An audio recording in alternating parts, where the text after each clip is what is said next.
14th, 2023. It is now approximately 6:38 p.m. Sorry for the delay. We had some technical difficulties with some of our presentations.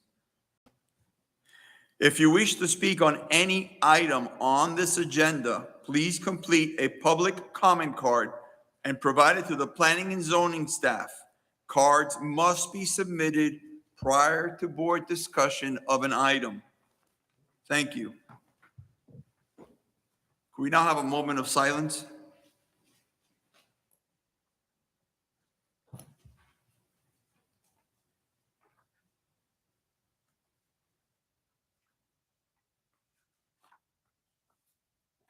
Please stand for the Pledge of Allegiance. I pledge allegiance to the flag of the United States of America and to the republic for which it stands, one nation, under God, indivisible, with liberty and justice for all. Ms. Davison, roll call, please. Anthony Brown, Here. Renee Burgess, Here. James Gallen, Here. Margaret Shepherd, Here. William Wiley, Frank Fernandez. Here. You have a quorum. Thank you. Acknowledgement of board member absence notifications. Yes, Mr. Chair, Vice Chair Wiley provided notice that he would not be present for this evening's meeting. Any additions or deletions to the agenda tonight? Yes, Mr. Chair, Mr. Sermons would like to, Yes, Mr. Chair, if I may. Yes. One comment, as you may have noticed between the agenda initially went out and this one, there was originally an item G on there associated with the text amendment. It is not on that one. The applicant has requested it be continued to the next available P and Z meeting, but that would be the only item from staff. So G will be moved to a different meeting. We're still going through F, am I correct? That's correct.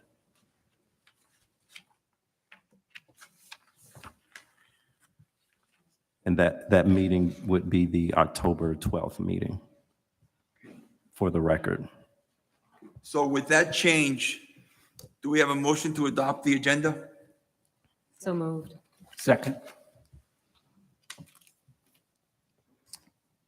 Mr. Chair, are there any disclosures by the board?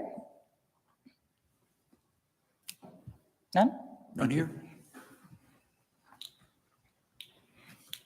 Anthony Brown, Yes. Renee Burgess, Yes. James Gallen, Yes. Margaret Shepherd, Yes. Frank Fernandez. Yes. Unanimous vote. Now we move on to the approval of the meeting minutes on August 10th, 2023. I was not present for that meeting, had an excused absence, so I'll have to abstain from voting on that particular. So those that were at the August 10th meeting, do I have a motion to accept those minutes? So moved. Second. Anthony Brown, Yes. Renee Burgess, Yes. James Gallen, Yes. Margaret Shepherd. Yes.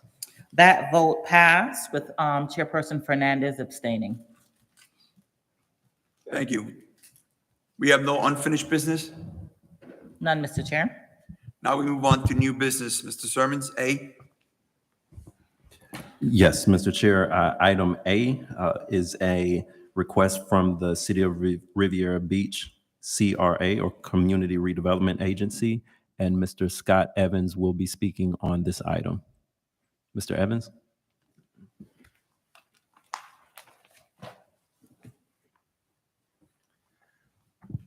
Good evening, Mr. Chair, members of the board.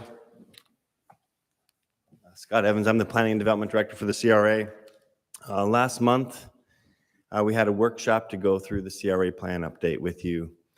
The CRA plan is not a regulatory document for private property owners, but it does set the guidelines for what the agency works towards. And within those guidelines, it includes the vision for what we would like Riviera Beach to become. And so last month we went through that vision, and then Dana Little, who is from Treasure Coast Regional Planning Council, went through the CRA plan update. Unfortunately, Dana apologizes he couldn't make it tonight, but I'm filling in. During the workshop, one of the significant comments we got from the board was that the comment to provide an educational component as a tool for redeveloping some of our properties to create better neighborhoods and more educational opportunities for our residents. I'm happy, we have a presentation here tonight. If you want me to go through it again, I'm happy to.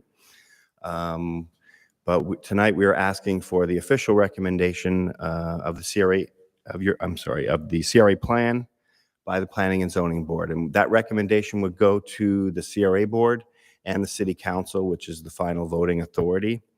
And I would request, we think that it's a great addition and comment to provide an educational component to facilitate some trade schools within the city, specifically within the CRA. And so we would be very supportive to amend the plan if you make that recommendation tonight. Now, the CRA plan that you're proposing for us to approve and move on, that's the same CRA presentation you did the last planning and zoning meeting with yourself, Manager Jonathan Evans, and Mr. Little? Yes, sir. So there's no changes to that? We have not made any changes. The only thing is you will include a recommendation for an amendment, educational component to help our Riviera Beach children with the trade schools. Yes, if this board makes that recommendation, we will amend the plan to include that before it goes to City Council. Yes. After the last meeting, I had the opportunity to discuss this with, I believe his name is Michael Corbett. He runs the West Palm Beach Career Source. They have the CRA as well in West Palm Beach, and they do have an educational component with trade school. It's, I believe, a 35-hour trade school with OSHA certification at the end of that. It's a basic course, and then they have employers from the construction trade come in and hire those individuals if they qualify for the needs that they need to hire for. I believe that would be a great opportunity for our citizens and our young adults who are not going to head over to college, because we're doing all these beautiful housing under the CRA. We're planning all these businesses, all these trades, restaurants. But if they can't afford it because they have no jobs, they're going to lose out. And that's our citizenry, our kids.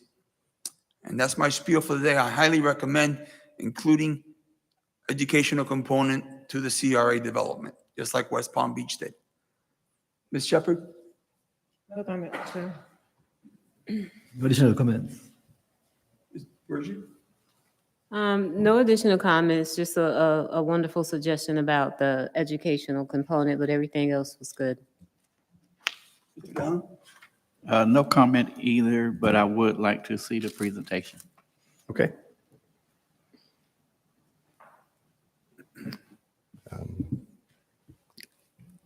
Can you? They have my presentation, but it's not up currently.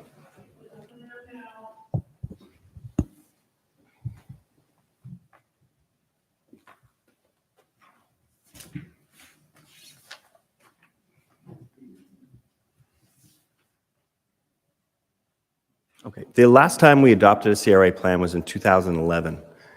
So we have hired Treasure Coast Regional Planning Council to help us prepare an update to that plan. Treasure Coast actually works all over. They work with a number of CRAs. So we were happy to get them back because they were the original drafters of the 2011 plan, and they helped lead us through a public charrette that had over 300 people attend in development of that plan. Our CRA includes about 858 acres. It goes all the way from the Ocean Mall across Blue Heron Bridge, and then you can see it's on the east and west side of Broadway. Oops. I'll figure this out. It's on the east and west side of all the way along Broadway, and that includes Marina Village. And then here it extends past Barack Obama Highway along Martin Luther King Jr. Boulevard between 10th Street and 5th Street. And our mission, of course, is to achieve economic development for the city of Riviera Beach. Increasing tax revenue through attracting new development is one of those main primary focuses, as well as providing improved neighborhoods and affordable housing. So this was the 2011 plan that we've been working to update. And as a part of that update, we've identified some of the projects we've completed since the plan was done in 2011. And we've updated the various strategies to reflect what we would like to do moving forward. And a lot of those strategies include making Broadway the city's downtown area, creating walkable streets, and attracting development that brings mixed uses so that we have both people living, working, and hopefully visiting some new restaurants in the corridor. The original plan, as I mentioned, was based on the Citizens Master Plan, which was a charrette process done in advance of preparing the 2011 plan. And this is our new cover page.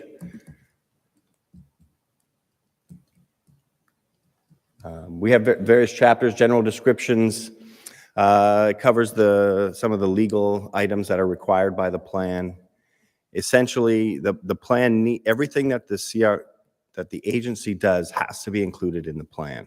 So it has a variety of tools, strategies, grant programs, and funding mechanisms that the CRA can employ to try and achieve and attract development, to improve our neighborhoods. But the key is that everything that we do has to be in the plan. So the plan's representative of strategies, wow, and a lot of different tools. We don't do all of them every year, but we've included a wide variety of them so that as we proceed each year, we don't have to amend our plan.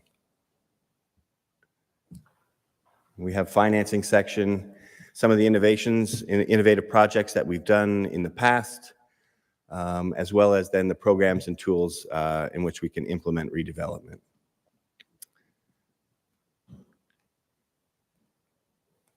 I'll just move through. Get to some good stuff. As part of this plan update, we have made some changes to our sub-districts. And this is a map of the various sub-districts. We've broken up the sub-districts so that we can get the different strategies and visions for redevelopment in the appropriate areas. Some of our areas have single-family residential neighborhoods. The Port of Palm Beach is shown there in blue. Obviously, that's a different area. And we have specific strategies for redeveloping adjacent to the port. And some of our neighborhoods where we have a little bit more density, where we have 2 or 3 units on individual lots. One of the changes in this plan update was the 2011 plan identified the need to attract marine businesses. We have one of the few working waterfront areas that has deep water access, and there's a lot of jobs and economic development associated with that. So the plan identified that opportunity to expand our existing businesses. But we think we've achieved that since 2011. So we've removed that focus area from the plan, and we incorporated it into future mixed use so that any future development related to that type of use would be residential, commercial office, or potentially restaurants or entertainment.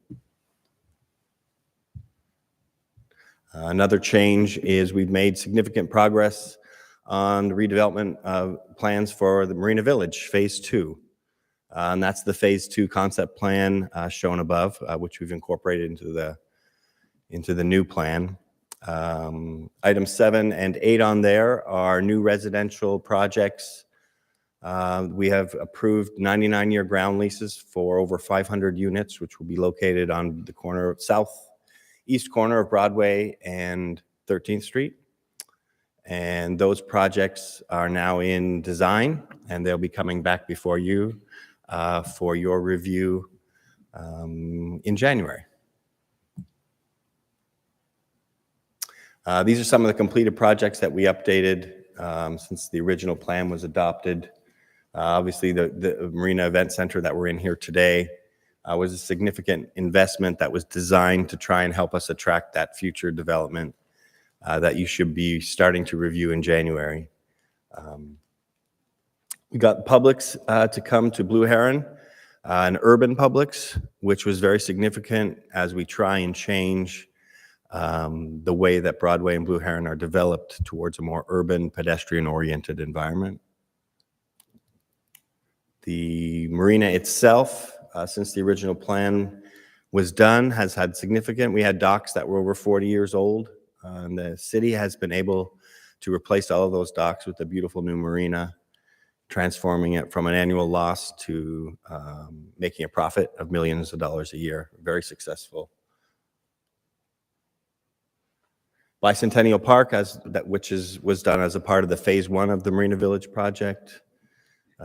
Berkeley Landing, which is an exciting one. The CRA provided them a grant for $640,000 in order for them to apply for housing tax credits. They were successful, and that project is now under construction, and we believe it will be finished with ribbon cutting sometime November, December of this year.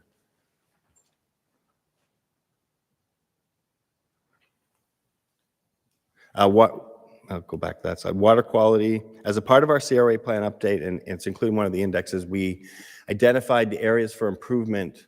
The Intercoastal Waterway is a significant feature and resource for Riviera Beach, and it's important that those waterways are protected.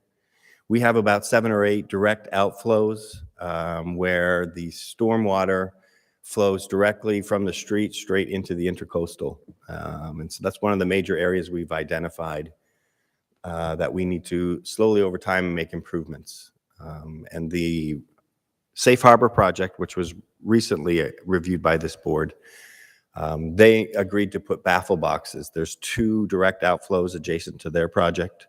And so we asked them to stop that water from flowing directly into the intercoastal and to put in a treatment box where that water would be pre-treated before it goes directly into the intercoastal, removing all the garbage, silt, and materials.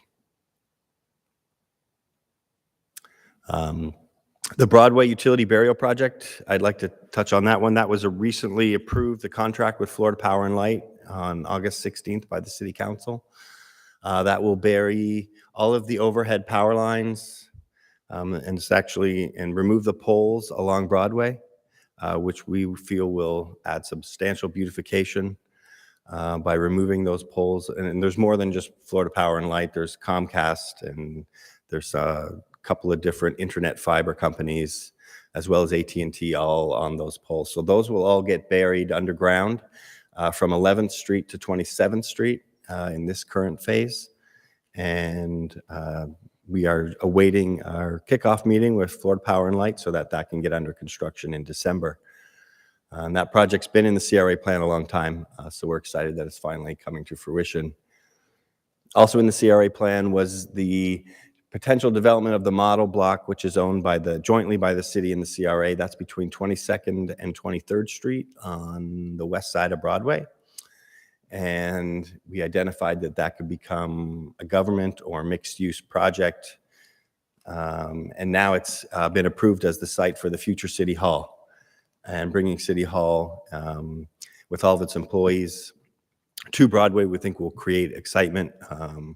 There'll be more interest in the area, and we also hope to include some private uses in that development so that the new City Hall building is active both in the daytime and at night.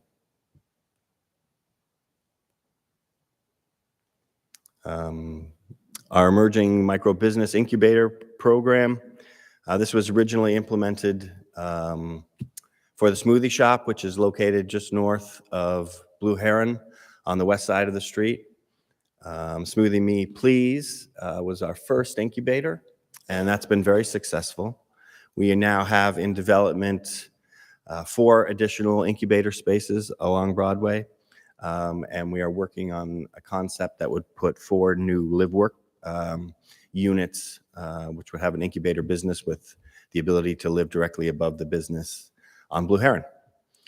So that's one successful project we've added to the plan, highlighting, and hopefully it'll allow us to replicate it and do many more business incubators.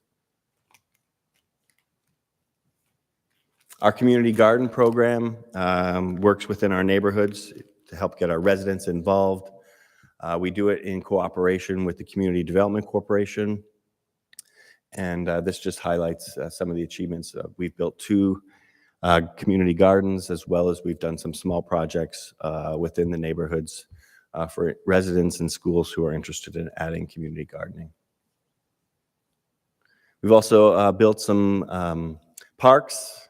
We did sidewalk installation in the Inlet City Riviera Beach Heights neighborhood. We've also developed the Avenue E streetscape plan. And this was a plan for what Avenue E could become, not just the roadways, but adding bike lanes, decorative lighting, sidewalks. And so that plan, we have collaborated with the city, and that's been included in the capital project plan now for when they build City Hall, which will front both on Broadway and Avenue E. The rebuilding of Avenue E will be included based on our study in that project. So the City Hall project will not only impact Broadway, but it will also, at the same time, redo all of Avenue E between 13th Street and Blue Heron Boulevard. We have this just touches on our housing programs, which we're looking to expand and continue. Anita Jenkins, our Director of Neighborhood Services, leads our Neighborhood Services division. They go house by house program, which is small paint up, fix ups for some of our homes. We also have a more significant program that provides facade improvements from landscaping to new windows, roof repairs for our homeowners within the CRA. And that program has been successful. It's been around several years now, and the city has replicated it. And the Community Development Corporation is now has expanded that program to be in the CRA, and then they run it for the city, since we only operate in the CRA. The Villa de Ons, that's our new townhouse project. That's on the north side of 11th Street, and that's west of Broadway. Thank you for your positive recommendation on that project. It's now been approved by the City Council. And we are looking to put that out for bids so we can start construction early next year on our townhouses.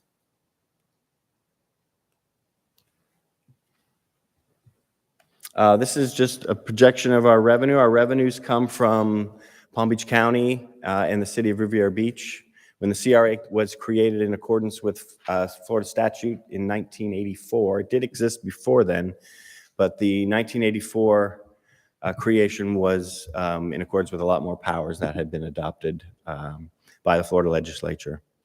And at that time, that froze all of the taxes that were being collected in the CRA, so that any amount of taxes that were collected would continue to go to the city and continue to go to the county. But all of the increases that go to the CRA. And one of the big benefits of that is that CRA is able to collect the taxes that normally would go to the county. So we're able to increase the amount of dollars that can be collected and then reinvested in Riviera Beach by having that CRA. And our sunset date is 2039. So we have a few years left in which to try and achieve more development. I think it's significant. Currently we have pending almost $1 billion worth of development in the Broadway corridor. So many more projects to come. You've seen a few, but there's significant interest in redevelopment, which we think will help really transform and create a downtown.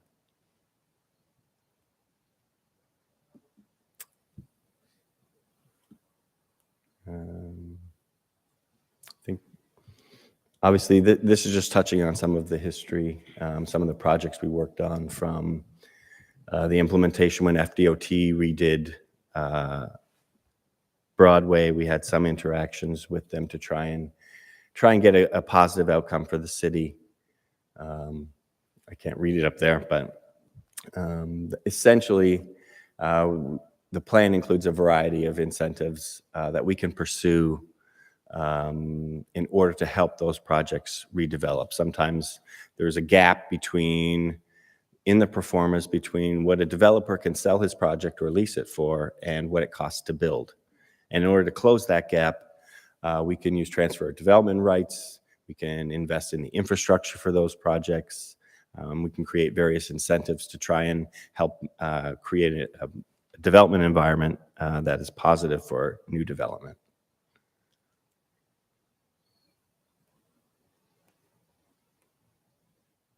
I think that's, the plan also includes the patterns of growth and development that were originally developed back in 2007. And that is to remove some of the older type of zoning that was putting parking lots along our streets, and to change the development patterns to more density, putting buildings right up on the street, having active uses on the street, which creates a safer pedestrian and more friendly pedestrian environment. And we're now getting those developments based on those original plans. And I'll just go through. We did a market analysis, and then we updated it in 2022 when we were looking at our recommendations for our strategies for achieving development. So our next steps is hopefully to receive a positive recommendation from the Planning and Zoning Board this evening, recommending approval of the CRA plan update to the CRA Board and City Council. And at our workshop, we did hear the need to include an educational component in the form of opportunities for trade schools to help improve our neighborhoods and provide opportunities for our residents. So I did reference that in our request for your recommendation. And if there's any questions, I'm here. And thank you for receiving our plan this evening. Ms. Shepherd? Ms. Burgess? I do have a question about the Riviera Beach Home Buyers Club, one of the new programs. Is this the same program that Ms. Jenkins was referring to a couple of weeks ago when she was here? Yes, they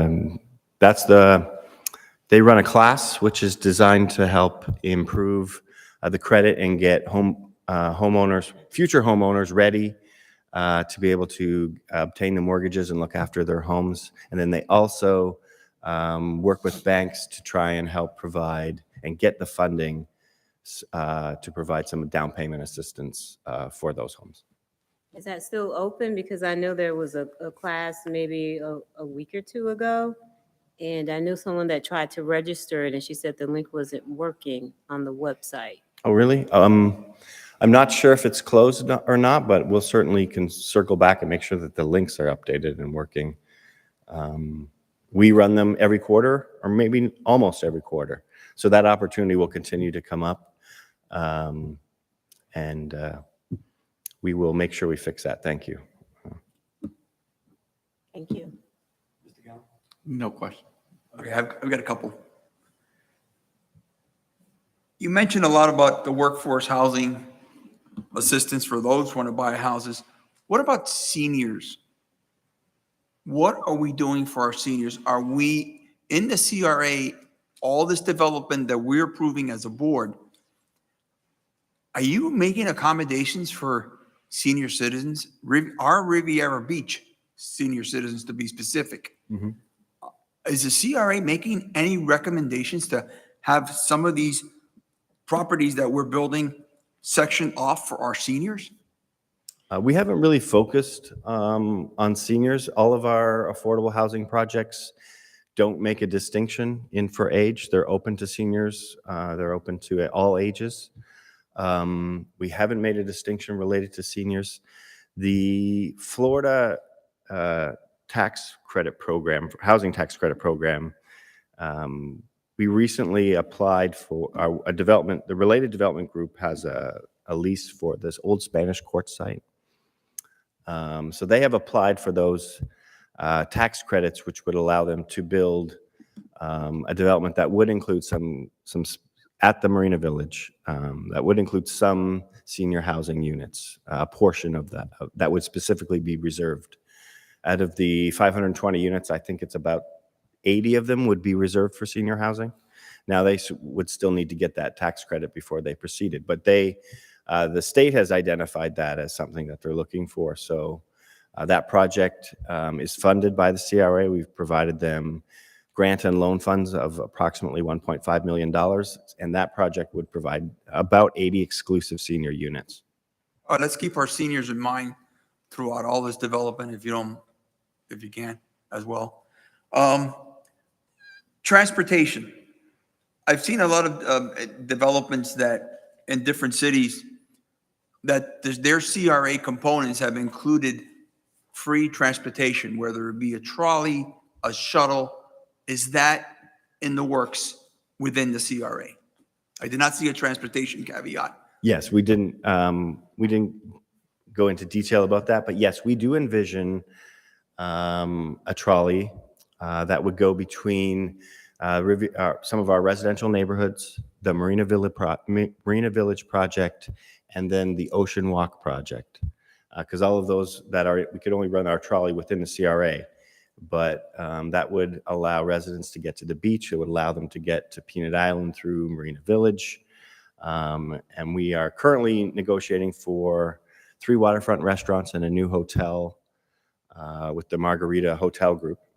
So that would connect all of that along Broadway, along Blue Heron, and it would go through our residential neighborhoods that are located. So yes, we have our eye on a trolley. We need to get a little bit more development constructed here in Marina Village, because that will be the basis. That's where it'll operate out of, the hub. So in phase 2, once we get those residential projects under construction and we get at least 1 or 2 waterfront restaurants under development, then that's when we'll integrate a trolley. Okay, also, when you're looking through these developments, don't forget parking. Like I know at the Ocean Mall on Singer Island, on busy weekends with the beachgoers, there's no parking. There's no parking whatsoever. So I do not know. I've heard they were looking at building like a 2-level parking there, since it's part of the CRA. Just keep an eye on parking on development. Also on Broadway and Blue Heron, we spoke at the last meeting. That empty lot there that was raised, Blue Heron and Broadway. Yes. You have a nice concept that you presented. However, just keep in mind that right now that roadway east and west is horrendous traffic. Now add a couple 100 individual units, commercial on the floor. Just keep an open mind for our citizens be able to mobility and drive and work around. The other one was the quality enhancement program. As you well know, between Phil Foster Park and our areas, we have one of the world-known scuba diving, snorkeling sites in the world. I mean, in this area here. So with the CRA, I would stress, let's push our water quality program now. We know where the outages are going into the intercoastal. Maybe we could start working on those and advancing those, because if we have runoffs like they have done in Fort Lauderdale, plenty of runoffs in Fort Lauderdale going into the rivers and then going into the beaches. We don't want that happening here. It'll be a disaster economically for our citizens, our tourist dollars, and our residents who use the Blue Heron Beach for fishing. You can see them all the time. Phil Foster Park, we can't have that area destroyed. Just, that's something that could be done now while we're waiting for all this infrastructure with the monies that you already have in the CRA. That's my humble opinion. If you can forward that as well, we would appreciate it. And that would be it for me, those points. Mr. Chair? Ms. Shepherd, go ahead. Yeah. Since you brought it up about the senior housing, there is one senior housing that people seem to not really know, the Heron Estates for Congress. I think it housed a little over 200 senior citizens residents. But Mr. Evans, I talked a little bit with Chairman Jeffrey Jackson, the chairman of the Riviera Beach Housing Authority. And we were just talking about the Judge Rogers complex. It's just talk. It's nothing etched in stone. But But can you just touch on that a little bit about, I guess how the CRA and the Riviera Beach Housing Authority, I think they're having a meeting, he said, on the 20th. Can you just like chime in just a little bit? I know it's nothing etched in stone, but I want people to stop saying it's not a senior project here. It is. And the Riviera Beach Housing Authority has 4 houses. They have a quadruple complex, and they're now building, I think, a housing complex for people that's homeless. I think that's what it is. Don't quote me on that one. But can you just kind of elaborate? Yes, that site is directly west of the Boys and Girls Club, and it's on the south side of 13th Street.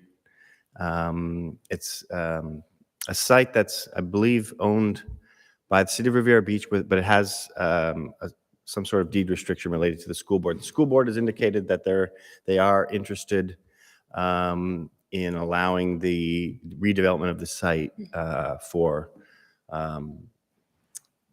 housing.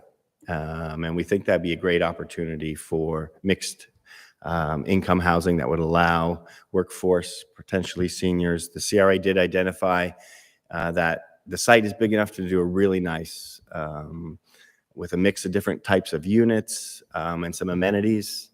And so I know the meeting that's coming up, the housing meeting, is to talk through some of the different opportunities for housing all out throughout the city. And that site is specifically a great opportunity to really put a substantially sized residential development right within that 13th Street neighborhood. Let me go back. You were talking about it's a part of the component of the school, Palm Beach County School District. Am I correct? So on that site, you can have housing and a component for schools or training or something that the seniors or whatever, whoever's in there can mix in to make that site appropriate. Would you think that's possible? I know you're talking about it. It's not conceptual. Your Well, thoughts on it? The deed has a restriction that the school board has to approve.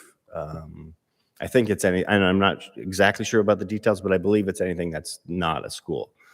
It's not a school? Yes, the school board would have to approve anything that's built there that's not a school. Okay, But they have okay. indicated that they're willing to Okay, work with the city to try and get some affordable housing there.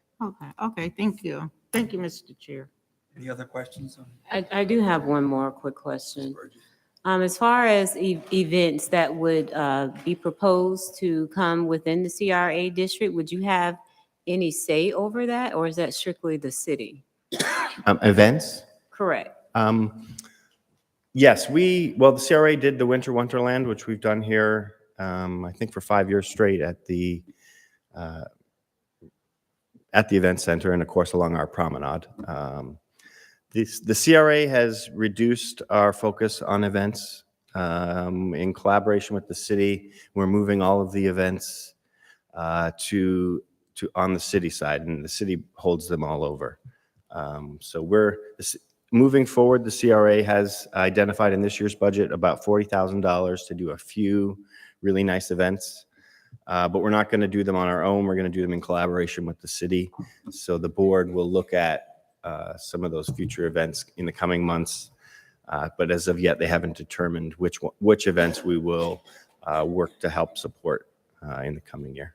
Okay, so those are CRA events, but say if a proposal were to come to the city, say for Area 6, which is the Singer Island area, does the CRA have any say-so in those events? Like proposals, like if someone wanted to rent the beach out for an event? Yeah, so the CRA manages the Marina Village property. So that's all Bicentennial Park, all of the surrounding area of the event center. So the CRA would be the government entity that would receive an application for this area. The city's Parks and Rec Department manages the Ocean Walk Beach Park. So the city would be the one to reserve an event application for that area or the beach. Okay. Mr. Chair, one more question. I hear Mr. Gallen talk about the warehouses. Is the CRA involved in any of the warehouses around their property? I can't remember if you have anything in the CRA, or is that the city? How is that? Well, we have our transitional industrial area that is located adjacent to the port, and that is between 11th Street and 10th Street, going from Broadway west to almost to Barack Obama Highway. So that's really the only industrial area. And we created the strategies for redevelopment, which were eventually codified into the zoning regulations, that said that since it's adjacent to neighborhoods and adjacent to the port, we realized that we have to be flexible. It's really the only area, if a business wants to be close to the port, that's one of the few areas that was left undeveloped. But the strategy that we implemented related to warehouses is that if you redevelop one of those properties in between 10th and 11th Street, you have to have a use of office or retail adjacent to 11th Street with landscaping, so that we don't have warehouses and industrial uses adjacent to the neighborhood. You can have those in the rear portion of the property, directly adjacent to the port, but that's really the only area, and in that area, it's pretty specific development regulations that make sure that the part of the development that faces the street is either retail or office. Thank you, Mr. Chair. You. So now, Ms. Davidson, I believe we have a motion, or we need to present a motion for the approval of the CRA updated work plan for the CRA and the city council. Okay. Am I correct? I'm wording it correctly? Yes, a recommendation. With the recommendation of the trade school component, educational component Yes, sir. recommendation. Do I have a motion? So move. Second. Anthony Brown, Yes. Renee Burgess, Yes. James Gallen, Yes. Margaret Shepherd, Yes. Frank Fernandez. Yes. Unanimous vote. Thank you, Mr. Evans. Thank you, Appreciate Mr. it. Chair. Thank you for all your hard work on the Planning and Zoning Board. Thank you, sir. Your work as well. Mr. Chair, if I may, I'd like to read item 7B. Go ahead. A resolution of the City Council of the City of Riviera Beach, Palm Beach County, Florida, approving site plan application SP-23-0010 and special exception application SE-23-0002 from FIVF3 FL2 LLC to operate an indoor amusement center in an existing building totaling 38,941 square feet on a 3.0789 acre parcel of land located east of Interstate 95 and north of Central Industrial Drive, with postal address 7970 Central Industrial Drive, identified by parcel control number 56434240000010, having a industrial future land use designation and a limited industrial zoning designation, providing for conditions of approval and providing for an effective date. Okay, Thank you. thank you, Mr. Chairman and board members. I'm Kurt Thompson, Principal Planner for the City of Riviera Beach and Department of Development Services, and I'll present this case before you this evening. What we have here, as Simone has said, is an application by K, also known as K1, to operate an indoor amusement center, essentially consisting of go-karts. I think the applicant is here in the audience. There he is. Okay. And so after I make my brief presentation, the applicant will be here to make additional presentations and then answer any questions. This is an aerial view of the subject site. As Simone said, It is a 38,941 square foot building on just over 3 acres. The request consists of, from the applicant, a request approval of a site plan and special exception to open an indoor karting center, and the applicant will give more detail on that. Go-karts in an existing vacant building at 7970 Central Industrial Drive. The existing conditions is the vacant warehouse. The property itself is vacant, although there's parking, and it's a site plan that has everything included. The applicant is not proposing to make any changes at all to the site itself or to the landscaping. Limited industrial zoning, and the future land use is industrial. What you have here before you now, board members, is the site plan. As I said, this is an existing building. There will be no changes at all to the parking or to the landscaping. I have one, and it's a condition if the board decides to recommend approval to the city council. There's a parking space over here, but upon staff's review, that is the location of a dumpster site. You know where you roll in, and there are gates, you gate it, you open the gates and you take the dumpster out. It is staff's recommendation that that site be maintained for dumpster unless, of course, the applicant has another site, another location, which we're not aware of, or I'm not aware of. So essentially, they have 55 spaces, but this one would make it 54. But again, according to the traffic report that was submitted by the applicant in GFO, which you have a part of your backup, and it's mentioned in the staff, 47 parking spaces will be required, but they've got basically 54 with this space being devoted toward a dumpster. I counted those spaces. There are 55, actually 54. These spaces here are for warehouse because it was a warehouse, for 18-wheelers to pull in. So there appears to be ample spacing and parking spaces for this use.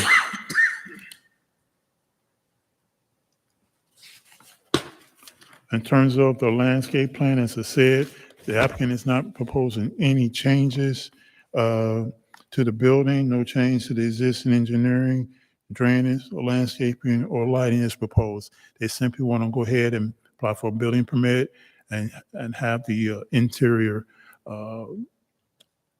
rehabilitated to meet their proposed use.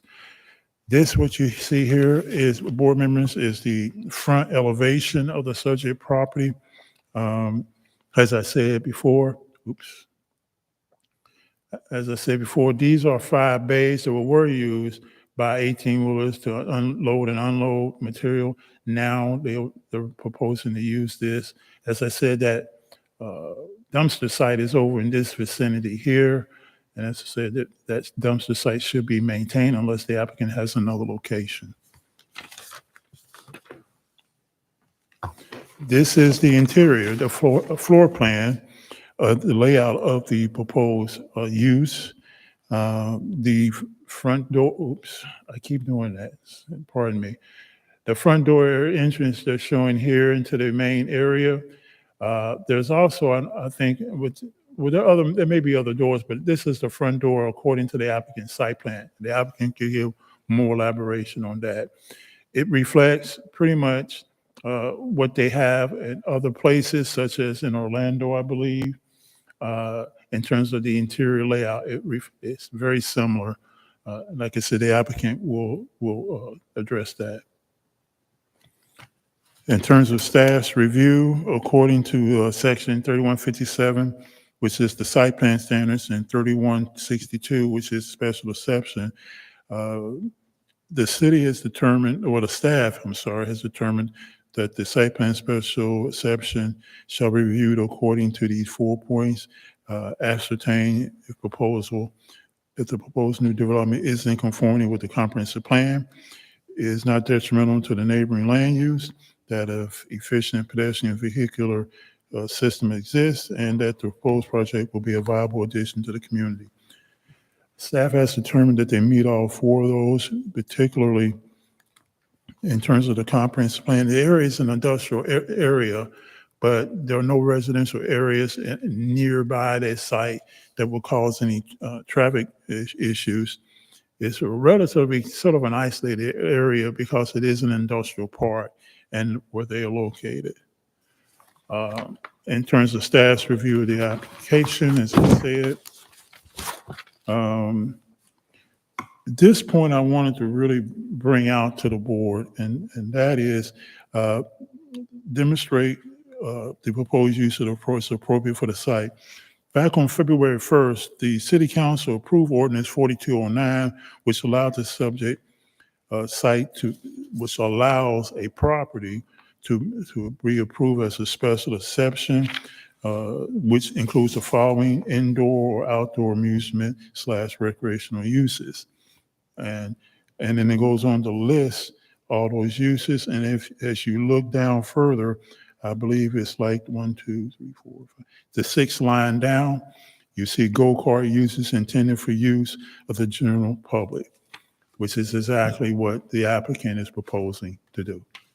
Mr. Thompson, just for our record, that ordinance, this planning and zoning board, we were getting tired of warehousing.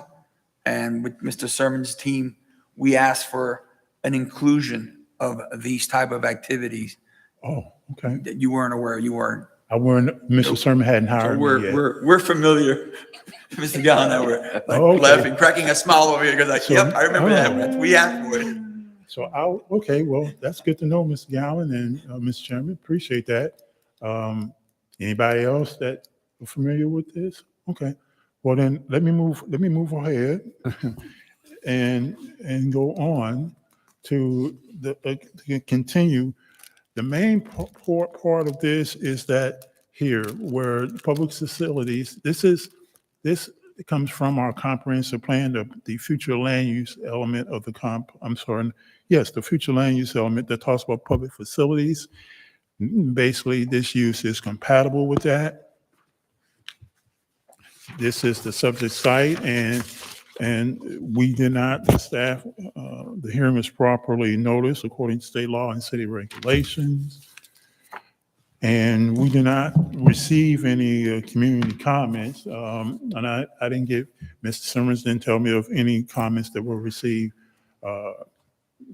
prior to me doing the check. So having said zero communication, sometimes no communication can be a good thing. Staff recommends that the Planning and Zoning Board recommend approval of this application to the City Council based on the following findings of fact. 1, the proposal is consistent with the intent of the special exception definition. 2, the proposal is consistent with the future land use element, the comprehensive plan, as it relates, and particularly since there is an ordinance that was approved by City Council at the encouragement of the board to create an item a use such as this within the limited industrial district. And lastly, there are site plan conditions of approval that will eliminate any adverse impacts. And that concludes the staff's presentation, Mr. Chairman.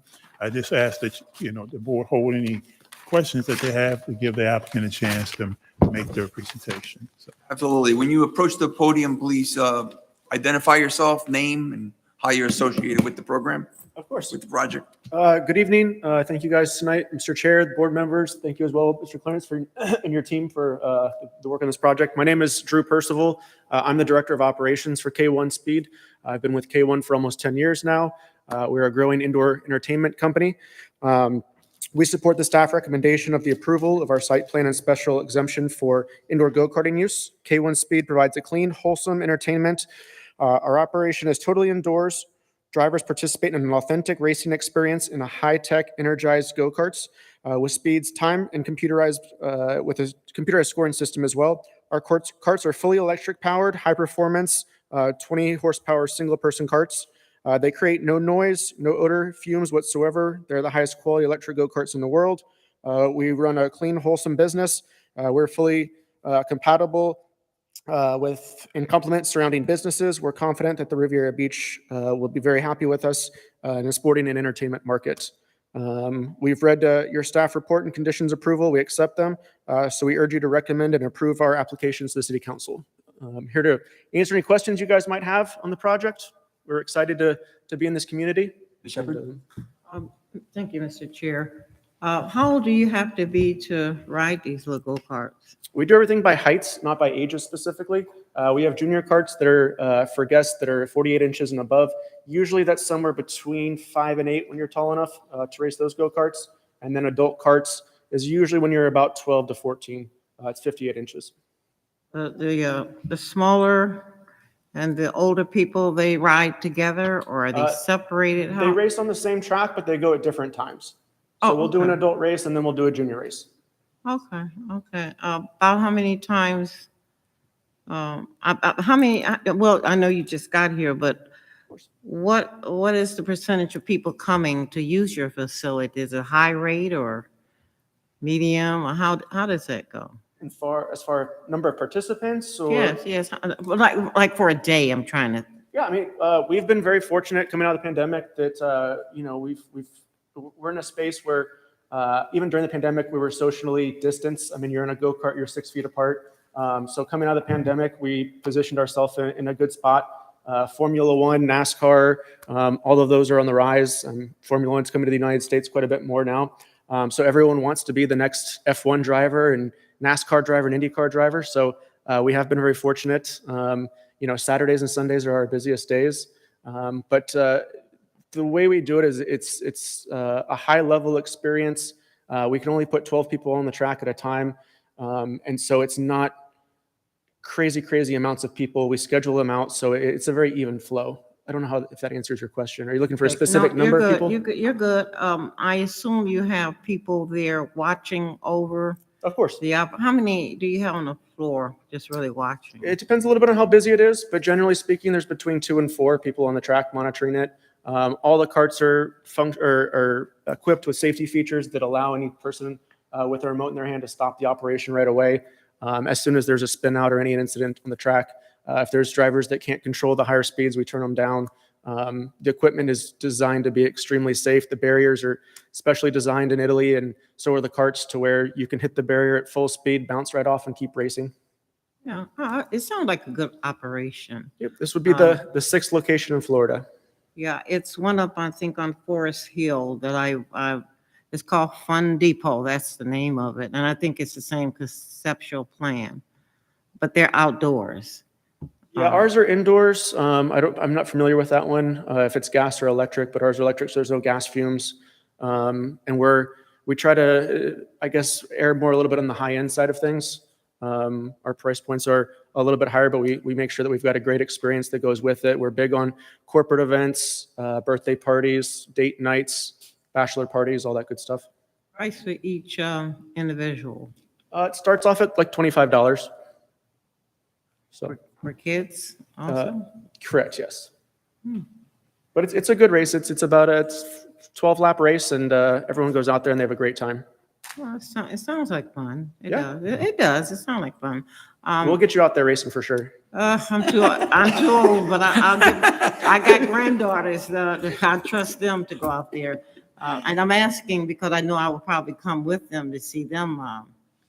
I used to do it now. I don't think I did. Oh, you can get out there right now. You would probably beat me. I want to be able to walk. Is it a smoking area, a non-smoking area? Is family oriented? I'm listening to you say. We don't allow any smoking indoors. If people are going to smoke, then we request they go outside the building, and we usually leave a little smoking area a little ways away from the building entrance. You will have alcohol. We will be applying for a beer and wine. We stay away from the liquor side of things. We push all the alcohol towards the end of racing. It's not really a place that's a bar setting. We're big on keeping people safe on the track. And to be honest with you, when it comes to the alcohol, I actually prefer it in the store because we're able to monitor people while they're in the business instead of them going to a bar beforehand or drinking in the parking lot or anything like that. The stores that we have the beer and wine licenses is a much smoother business, and we can ensure that the customers are being much safer on the track before they get out there. Okay, it sounds very good to me. Thank you, Mr. Chair. You? Mr. Brown? I think having an amusement park might be a good thing for the kids. Keep them occupied and keep them in the air. What's the capacity of? Each race is 12 customers per race. Generally speaking, it's very rare for our business to have more than 50 to 100 people in the business at any point. 50 to 100. So you think those parking spaces are going to be enough? Yeah, that's ample space. We don't really, because of how we schedule out the races and because you can only have 12 people on the track at a time, you're not getting large volumes of people in the business at one time. If we get on a 2-3 hour wait, people will generally leave, go have a bite to eat somewhere. They'll come visit your entertainment venues, come explore the city, and then they'll come back when it's their turn to race. Thank you. Thank you, Mr. Chair. Burgess? Yeah, so I had the same question about the capacity, but Mr. Brown just answered it, and you said 50 to 100?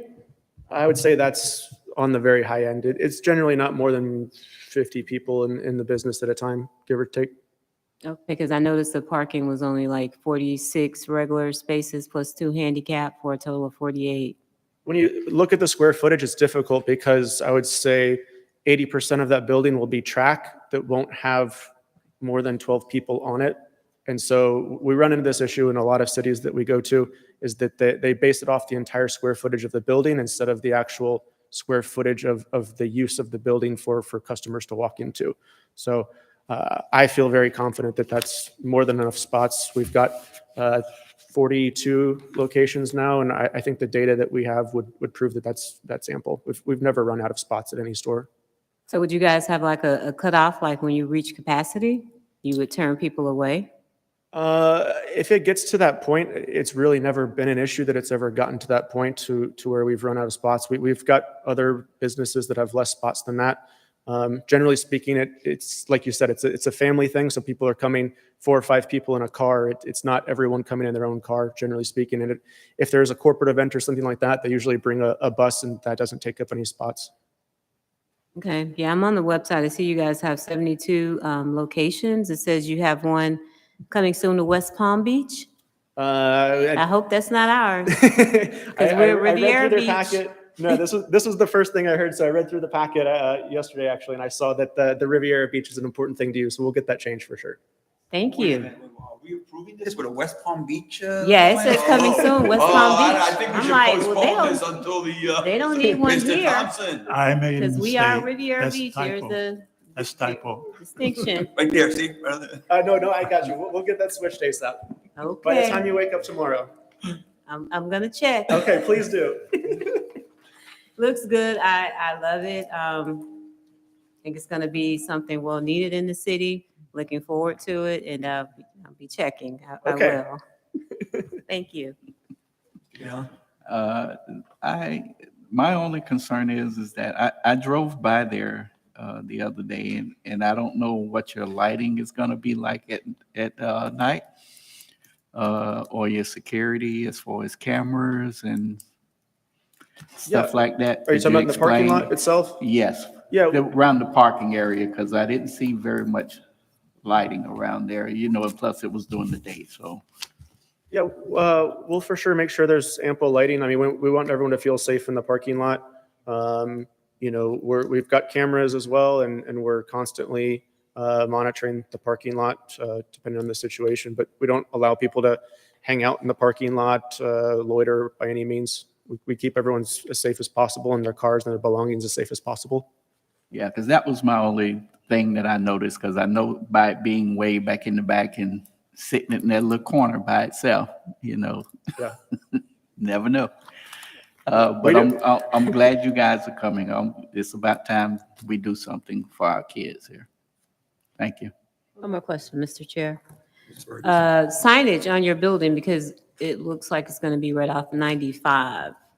You're gonna be able to have signage up there so people coming through that area can see it on the building? Yeah, that is the goal for sure. Okay. I mean, I believe the signage still has to probably be approved on a separate permit, but yes. I mean, we want as much signage as possible on the interstate. That's always a great marketing tool for us, for sure. All right, that says Riviera Beach. Riviera Beach. All right. I just have a few touch-up items real quick. Okay. Mr. Gallen, Board Member Gallen touched on the security and the lighting. Are you going to be hiring any security personnel? Generally speaking, we kind of wait to see how things go. In all of our locations, it's not really ever been an issue. If it turns out that it is an issue and there's complaints or anything in that regard, we want our customers to feel safe. We want them to come back. We don't want cars getting broken into. We don't want people loitering around and people make them feel unsafe because they won't come back to us. So if that becomes an issue, then by all means, yes, we'll go down that route. I feel like that area is pretty safe up there. Every time I've driven up there, I don't foresee that being a major issue from all of the years and all the locations I've done. But, if it becomes an issue, for sure. The other thing you mentioned, it was $25 per person. That's great for certain tourist areas, but if you can, with your marketing department and yourself, whoever's going to be here, take a look and see pricing. Yep. Because I think that's going to be a nice nut to bear, especially when kids are bothering their parents to take them there, and utilities are up, rent's up, everything's up, gas is going up, and now they want to go to a $25 plus tax venue. So would you be amenable to considering something along those lines? We've done different locals discount programs. We've done different things to help out areas, whether it depends on every situation's different. I'll tell you, in the state of Florida, we've not gotten pushback from any other communities as far as the price point goes, as well as the price point in other cities that are non-tourist based. We're in almost every major city now. We recently opened a store up in Daytona Beach, and obviously it's a slightly different demographic up there, but the locals have embraced it. There's regulars that are there every week, and I don't think the price point's been too much of an issue because we strive so hard to make the experience worth it. Mr. Chair, may I just make one comment? Go ahead. Mr. Jeff. The Rapids, I think they charge like $38. So I think this, I know it's a little high, we think it's high, but And my it's packed. opinion, I think $25, to $38. Yeah. And families go in there, you see them. I'm just saying if they can consider it. We consider not? everything. I think that everyone will think it's worth it. Racing is a very expensive sport. The parts are very expensive, the tires, all of that stuff. The go-karts are very expensive. If you were to have your own go-kart that you own, there's people that are spending thousands and thousands of dollars a week just to go out racing. And so people who know the sport find it very affordable. Is it a little bit of a sticker shock when you first walk in? Yes, but once you get the experience, you'll see it's why it's worth it. Now, they mentioned the dumpster.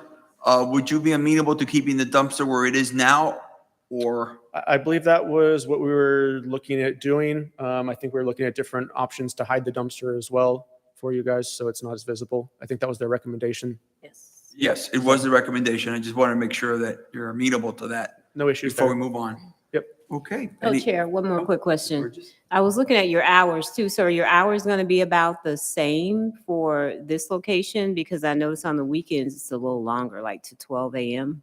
Yes, that's the plan. Chair, may I ask one more question? Now, I know I'm not going to get in the go-kart. I Well, think you will. Let's get into the kitchen. Okay. Now, I'll bring my grandchildren there, but what is the kitchen setup? How is the food, or what do you have? Yeah, it's very basic food. It's chicken tenders, wings, flatbreads. We do a lot of pizza. It's an upscale version. We tend to use, I don't know if you're familiar with them, but Turbo Chef ovens. They're basically convection, air fryer. They're a very complex oven system that you can cook food very quickly, and it comes out very consistently. Stays away from some of the fryers and the grease and all that stuff. It's a lot more eco-friendly. Oh, good. Sound good. Thank you, Mr. Chair. No problem. Any other questions?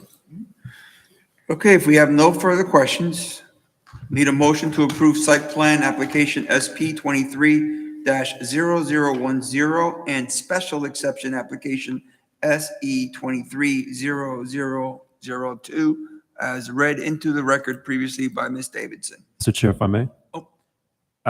From the staff side, I just wanted to make sure I captured the conversation correctly. I know you discussed the proposed amendment regarding the dumpster. As far as the discussion related to discount for local residents, I think the applicant said there are places where you do have that set up, and we can request that any information on existing programs such as that be provided to staff. That was a recommendation. That was a recommendation and also provided to city council as well. So Okay. they'll have it. Okay, so we'll make sure we keep that in our notes for next steps for this item Dumpster, then. the pricing, lighting is very important, especially if you're going to stay open until midnight, lighting and security. Very important. Lighting and security for the safety of our residents, employees. By the way, how many employees are you going to have there? Out of curiosity. It will be slightly seasonal, but we do a lot of corporate events, so it doesn't vary too much. On the low side, probably 35 to 40. On the higher side, 45 to 50. Are you going to have a job fairs for Riviera Beach residents? Yeah, of course. We like being involved in the community as much as possible. That's our goal. I heard you talking about tech schools for those that are looking for vocational schools.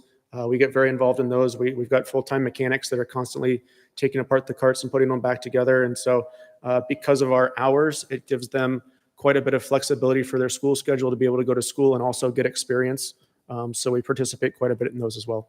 Now, that would be great if you can get together with our city team and offer that type of maybe trade training as well for our high school students that are after school. They get an idea how to work on these cards mechanically, if there's any interest in it. The state requires everyone be over 18, so it'd have to be more towards high school seniors, but Yeah, seniors, obviously, seniors yes. or Early graduates. college students, yes. Okay. How many handicap parking spaces do you have there? Or do you have handicap? So we will definitely make sure there's ample Yeah, handicap I parking. think you better have a couple. Oh, Ms. Shepherd will be going after you if you don't, she'll be knocking down your door. It's two stated in the plan. Yes. Well, how many? Two handicap stated in the Okay, plan. I think that's the plan, isn't it? Comprehensive plan with that, sir? Sorry, the Florida Building Code does require a minimum amount of handicap parking, so that will definitely be there. Okay, thank you, Yeah. thank you. Burgess? I just want to make sure Mr. Sermon's got the piece about the signage. I know we have a ordinance here in the city for Riviera Beach, but the recommendation that as well, that everything states Riviera Beach, as far as the website as well. Correct. As far as building signage, we do have an ordinance that dictates how much and the percentage of the wall you can cover with the signage. So I was hesitant to respond without that section of the code, which is pretty complicated in front of me. But there are requirements guiding what they can advertise on that facade facing I-95. And I also caught the note regarding stating that the business is located in Riviera Beach. That is an ordinance on our books as well. So we will make sure that if there's found to be a violation of the ordinance requiring that the business is stated and advertised as being in Riviera Beach, we would definitely notify the business and code enforcement. But I'm sure that won't be a problem based on what the applicant has said Website as today. well. Yeah, I'll take care of that tonight. The thing is that we're looking to bring some family attractions into the city. We welcome you, but once you come in, others will hear, hey, guess what? K1's in here. Oh, let's get a jumping thing in there, houses or whatever they have these days, or indoor activities for the kids. So others will follow. Oh, of course. No, we're good with that. Okay. Is there anything else, Mr. Sermons? You want to read back into the record what we're approving with the additions? Yes, so we have additional comments and conditions from this board that they will provide any information on programs they have related to discounts for local residents, that the lighting and security be addressed for evening operations, that there will be a condition language added related to hiring and intentionally hiring local whenever possible. And I think we've spoken multiple times about the template language that we have for that. Yes. And we will also include information about the potential for a vocational program for training for students in the city, They have committed verbally here to having a job fair once they begin hiring for the business, and then our discussion related to signage. But all of that is in the code already, so additional condition wouldn't be necessary. But we have noted that everyone here is aware of those requirements. And just so you're aware, the language that we have is 6 months after the CO is issued, the company will report back through the city as they're hiring contractors, vendors, employees. So we make sure that Riviera Beach residents, vendors, contractors have an input, an economic input footprint on any development that comes in. Certainly, no issue there. Okay? I mean, Then, we get quite involved in even the police, local police forces. They like to come out and do community events to raise the public and get more engaged with them. There's quite a few things that we get involved with locally to be part of the community. perfect. Just don't have the fire department and the police department at the same time. We'll separate. That's fair. Been there. All right. So do we have, so. Don't make me laugh. Been there, Ms. Shepherd. All right. So we're back to approving site plan application SP 23-0010 and special exception application SE 23-0002 with the amendments read into the record by Mr. Clarence Sermons. So moved. Anthony Brown, Yes. Renee Burgess, Yes. James Gallen, Yes. Margaret Shepherd, Yes. Frank Fernandez. Yes, Unanimous vote. thank you. Mr. Chair, if I may. City. Yes, Mr. Sermons. I did want to say, after that hearing concluded, that I do recall that Planning and Zoning Board meeting when we were revising the industrial general and limited industrial zoning districts. And I remember this board specifically bringing up that if we're going to have warehouses, that we need to look for uses that are needed in our community. So this project is definitely a testament to the vision of this board and wanting to improve the opportunity for our residents that live here. So I just wanted to note that as well. And we will take this to the city council, making sure we make them aware of that as well. Absolutely. And then we need to blast it out to other industries so that they see, oh, somebody's coming in, well, let's us go in there. Like I said, with jump houses or whatever other indoor activities they might bring into our city for more recreational activities for us. Absolutely. Thank you, sir. Thank you. Forget the ribbon cutting. Yes. I'd like to see the. We'll get, she's coming, we're gonna put her in the I'm gonna cart. check it out. We're gonna put her in the cart. She says no, now she will, believe me. We're coming to eat. Thank you, sir, and welcome.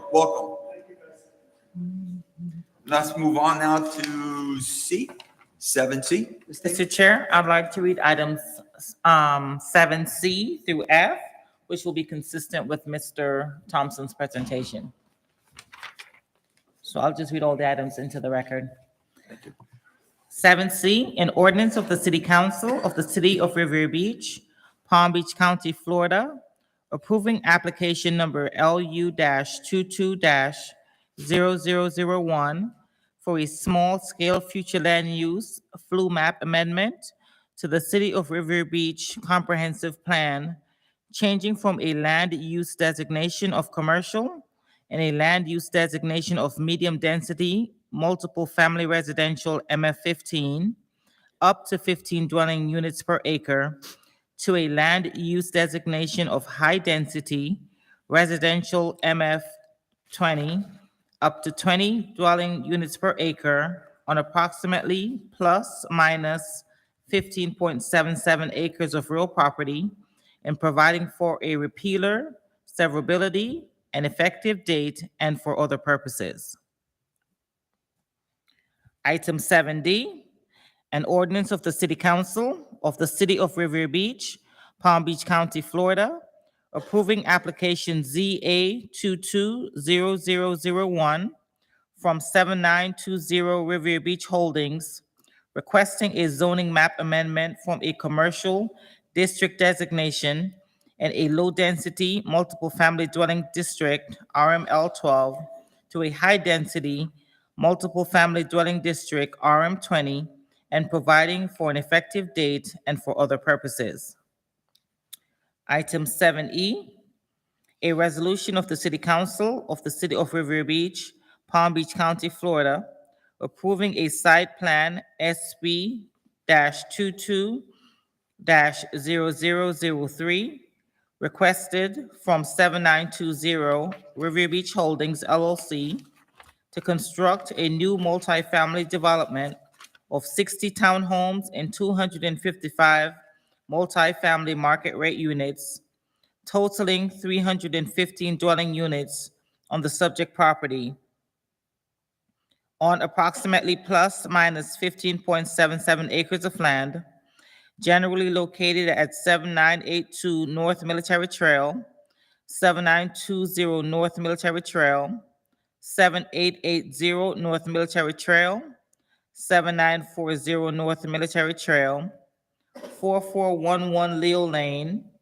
4123 Leo Lane, and 4279 Leo Lane, providing for conditions of approval, providing for an effective date, and for other purposes. In 7F, a resolution of the City Council of the City of Riviera Beach, Palm Beach County, Florida, approving replat application PA-22-0005 from 7920 Riviera Beach Holdings LLC to replat 7 parcels plus minus 15.77 acres of contiguous lots of record according to the plat's tabular data into Tract R, Tracts OST1-OST6, Tract W, Tracts F1-F2, parcels A, B, C, Tracts RW, and plus minus 60 lots, totaling approximately plus minus 15.77 acres, plus minus 686,885 square feet of land area regarding properties generally located at 7982 North Military Trail, 7920 North Military Trail, 7880 North Military Trail, 7940 North Military Trail, 4411 Leo Lane, 4123 Leo Lane, and 4279 Leo Lane, and providing for an effective date and for other purposes. Mr. Thompson? Ms. Davison, Mrs. Davison. For the record again, Mr. Chairman, I'm Kurt Thompson, Principal Planner for the City of Riviera Beach and the Development Services Department. I think Ms. Davison covered all of the main points, so I'll skip over to the next, which is a map showing the location, the project location. Leo Lane runs southward here and over to the west. This is Military Trail. There is a canal that comes across here, and then up further north is Lake Park, City of Lake Park.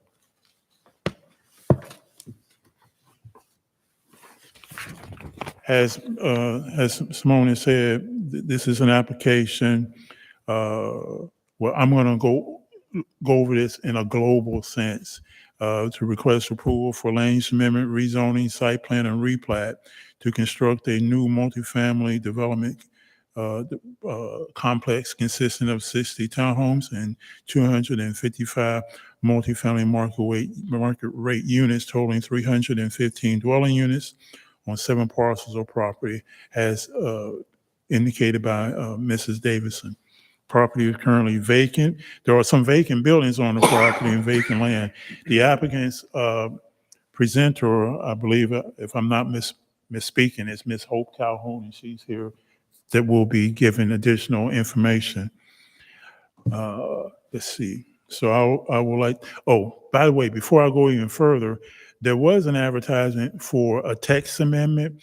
That text amendment has been delayed and pushed back to the next meeting, which will be in October. In the meantime, between now and then, staff will be working with the applicant to work on that proposed text amendment.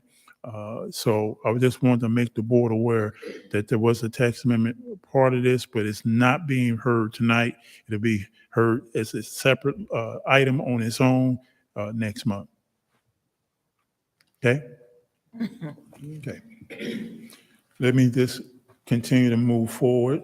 This is a copy of the site plan of the said application. The townhome units are in this vicinity here, and then there are 3 buildings here, and over here there are consisting of the 255 market rate units.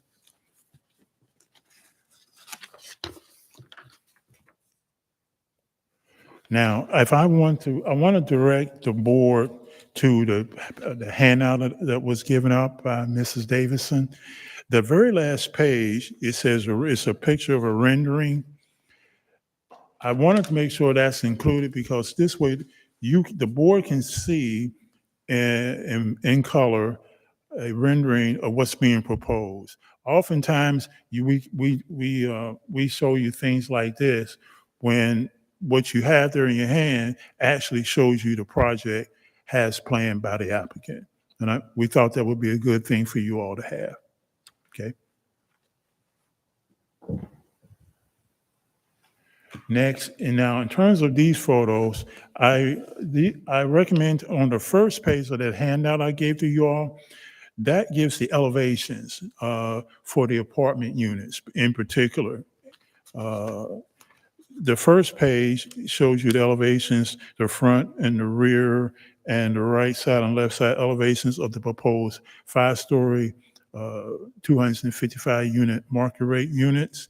The first floor is more of a ground floor for parking. The second floor has apartment units, and then the third, fourth, and fifth floors all have the same similar floor plan. Okay, and in your backup, in the staff report on page,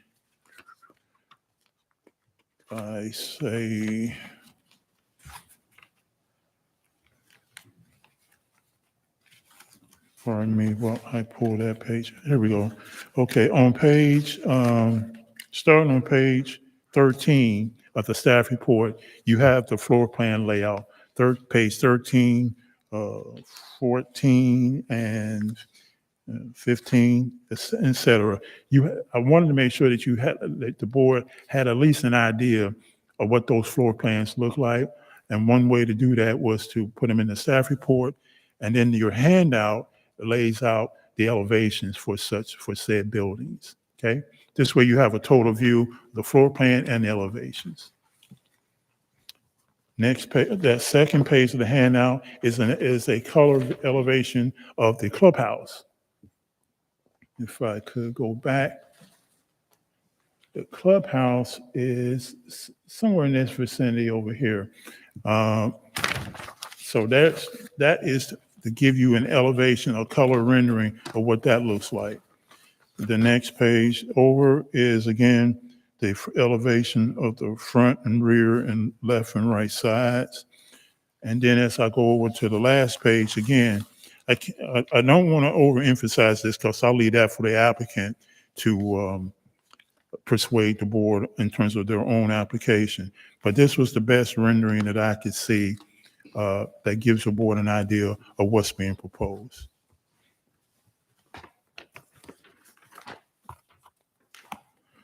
So moving on to the staff's review, according to section 31-57 of the city's zoning code, which talks about site plan review, there are the 4 items. This, as we spoke of for the K1 project, those are the same 4 items.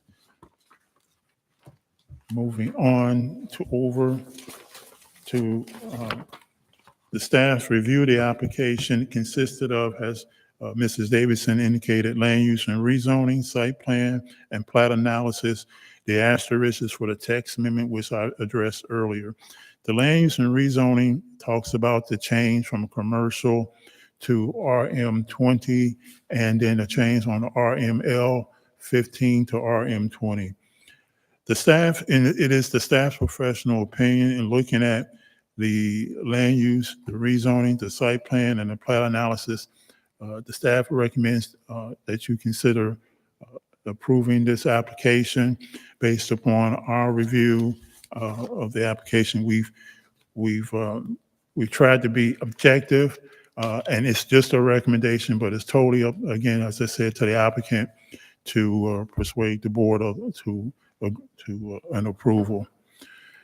The main point here on the staff's review application is the comp plan. This comes right out of the comprehensive plan objective 1.1 in terms of public facilities. The city shall continue to ensure that all development and redevelopment, this is a redevelopment. So you could almost say it's a little bit of both development and redevelopment. It is coordinated with the availability of facilities and services and is compatible with soil condition and topography. In the staff report, we put the staff has included, well, the entire city has included conditions of approval, which will try to alleviate and reduce any adverse impacts this proposed project may or may possess. The staff, and when this hearing was properly noticed according to state law and city regulations. Okay. And in terms of community comments, the applicant held an outreach meeting on February 7th. 5 members of the community attended and 1 staff member. That 1 staff member was yours truly. I'm on the sign-in list. I didn't have any comments, as was notated in their letter addressing that. The 5 members of the community there were various questions, and staff, or I was just mainly there just to listen, take notes, and just get a better idea of the project. And that I did do. Why were we not notified? Excuse me, ma'am? Why were we not notified of this meeting? Why were we not notified of this meeting? Maybe we would like to have gone to hear. Right. You said Well, 5 residents yes, ma'am. in that area? There were 5 residents right out of that area. There's a residential community where they all came from, ma'am. I'm going to try to answer your question this way, Ms. Shepherd. Oftentimes, in terms of publicity, in terms of notification and the idea of keeping you objective, I think it's better maybe not have board members there. This way, when this comes before you, you're looking at this clean and clear without having any prior knowledge other than any research that you've done between the moment we submitted the package to you all and the meeting. I disagree with you on that. Ma'am, I disagree with you on that You're- because I went to, you're certainly entitled to it. what is that? What meeting at over on Lakewood Park? Safe Harbor. I didn't say anything in the meetings, but to get a clarity on what we're voting for, if we choose to go, I think that we still should have been notified. We want to go. I mean, if it's not a policy, I understand it. But it's time we start really taking a good look at what's going on because of the comprehensive plan and the code, because right now we said A and council said B. And I just don't think we just got a clear picture of what was really going on. So even if we don't go, I think that we still should have been notified, out of courtesy to us and to the applicant. We'll, in future, I'll work with Mr. Sermons and make sure that you are notified of any I would future. just the invitation, whether I go or not, which I don't go, but I think just the invitation would have been nice for the elephant in the room. I'm Agreed. sorry, Mr. Chair, for breaking Go ahead, in. Ms. Shepherd. I'm sorry breaking in like. We had the Thank same you. comments during the safe harbor, if you remember. We asked them to notify us during their open so we can gather how the community felt, what issues Yeah, were there, and the ones we could resolve. When we came here, we breached the subjects. Like, I believe safe harbor, one of the issues was the sidewalks, yeah. no sidewalks, the dead-end streets, the no dead-end streets, the one-way through. So we were able to listen and then bring those topics up during the presentation. And I didn't speak at all in those meetings. I sat there very quiet to listen to them. And I think, if all of us don't go, good, but just have one person sitting in the room to listen. I think it's fair to both the applicant. Thank you, Mr. Chair. Thank you, Ms. Sherbert. Duly noted. Mr. Chair, if I may. Yes, Staff will look into that for future community meetings. I will say we definitely need to communicate with legal on processes related to the sunshine law for board members being present at one meeting. But I believe that's something that we could look into and provide notice for future meetings. I will say for Safe Harbor, you got a meeting invite for that one because you do live in the buffer area or in close proximity to it. So you were mailed a notice for that meeting because of that reason. But if the board is requesting an invite to any community meetings held for projects, we will discuss that with legal and make sure we can provide a response on how we can facilitate that. Mr. Sherman, be honest with you, I did not get a notice. I did not get a notice. I just heard someone talking about it. Okay. Word of mouth, because I never got a notice of anything. It was just hearing the residents talk about that. I went to that meeting and I was late getting there because I didn't know anything about it. And I was glad that I went because I need to know the keynote people who's in this. I never said a word, never said a word about it. Listen, and it was very educational. The Sunshine Law do dictate that we cannot be really in the same room, nor can we talk to each other. And I think we fully, at least I understand, and I no one can say I really talk to them about anything, but I do want to be educated because the applicant has the right to know that we're there, our presence is there, and just to listen. That's just to listen. Thank you, Understood. Mr. Chair. I'm sorry. thank you, Mrs. Thompson. One thing, Chair, if I can chime in on that Excuse me, just conversation. briefly, I just want to say real quick that the staff recommends approval of this application for the 3 points that's stated in the slide there. It's similar to the K1 project, and that concludes staff's presentation. Thank you. Sorry, Miss Burgess. Say that again. How did the K project get into this? Oh, no, it's similar to the K1 project in that let me be more specific. The proposal is consistent with the intent of the site plan definition, okay? Secondly, the proposal is consistent with the comprehensive plan objective 1.8.1 of the future land use element. And there are site plan conditions of approval that are intended to eliminate any adverse impact, as I said earlier. And that's notated, duly notated in your staff report and your backup. There are quite a few number of conditions. I will also want to draw your attention to page 17 in terms of the plat, where we have a letter from our third-party surveying professionals, which indicate that the plat meets the approvals of Chapter 177 of the state statute and the city of Riviera Beach. And I have nothing. That concludes, that does finally, one last thing, Mr. Chairman and board members. On page 9 and page 10, we receive a traffic performance letter from the Palm Beach County Traffic Engineering Department indicating that on page 9 that the proposed use meets the traffic performance standards or TPS of Palm Beach County. So I just want to make sure we try to be as complete as possible. Thank you. I believe Ms. Burgess, did you have a question?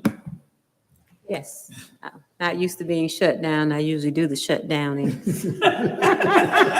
Well, Ms. Burgess, Ms. Burgess, if you could hold your questions till the applicant. Well, no, I needed to make a comment. Okay. I do if I have the chair. I was just gonna piggyback on what Ms. Shepherd was saying. It's kind of no different than, us going to a community meeting, than the applicant, how they will sometimes contact us before the board, before the project comes to the board to meet with us. It's kind of like the same thing, but instead of them requesting to meet with us one-on-one, which they have, different applicants have done many times in the past. I've been on the board a very long time. Us going out to a community meeting, we would just know for Sunshine that we could not discuss the project amongst ourselves. But, Mr. Sermons will take that back to council and bring us back. Yes, and actually, we've spoken with legal. We have planned for the next meeting on the 28th. We haven't scheduled any agenda items so that we can have a board training with our outside legal, so we can actually incorporate this into there to make sure. I believe the only difference is if there's multiple of you in the same room, there may be some public notice required for that. So we would have to facilitate that in a situation where multiple of you are attending a community meeting. So just the logistics of that are the main things that come to mind. But again, we will discuss that with legal and hopefully have a discussion and advisement on that for training at the next meeting on the 28th. Can we schedule training like at Atlanta's in the Bahamas, Las Vegas? Or Let me check the this room is budget. getting kind of boring. Let me check the budget. Before Ms. Calhoun go, as Ms. Burgess said, we've been sitting here a long time, and we have been in meetings, all of us in meetings, and I'll be absolutely clear. I have never seen us communicate. We hello, how you doing, and we're all in separate spaces. So I think we're geared up to know our place. So once we walk out that room, we still don't talk. We go on our merry way.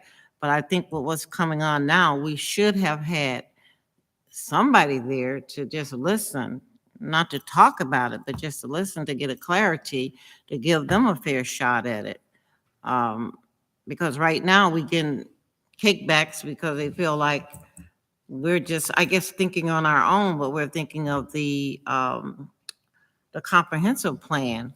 And yet now, I think Mr. Gallen said we need to change his comprehensive plan, because right now is some things that happened last week. And if I had known what I know now, as Ms. Burgess said, I would have said no. I'm sorry, I'm sorry, Mr. Chair. It's okay. Pam, would you mind identifying yourself and how you're related to the project, please? for the Don't mind record? at all. Good evening. Hope Calhoun, Land Use Counsel for the applicant.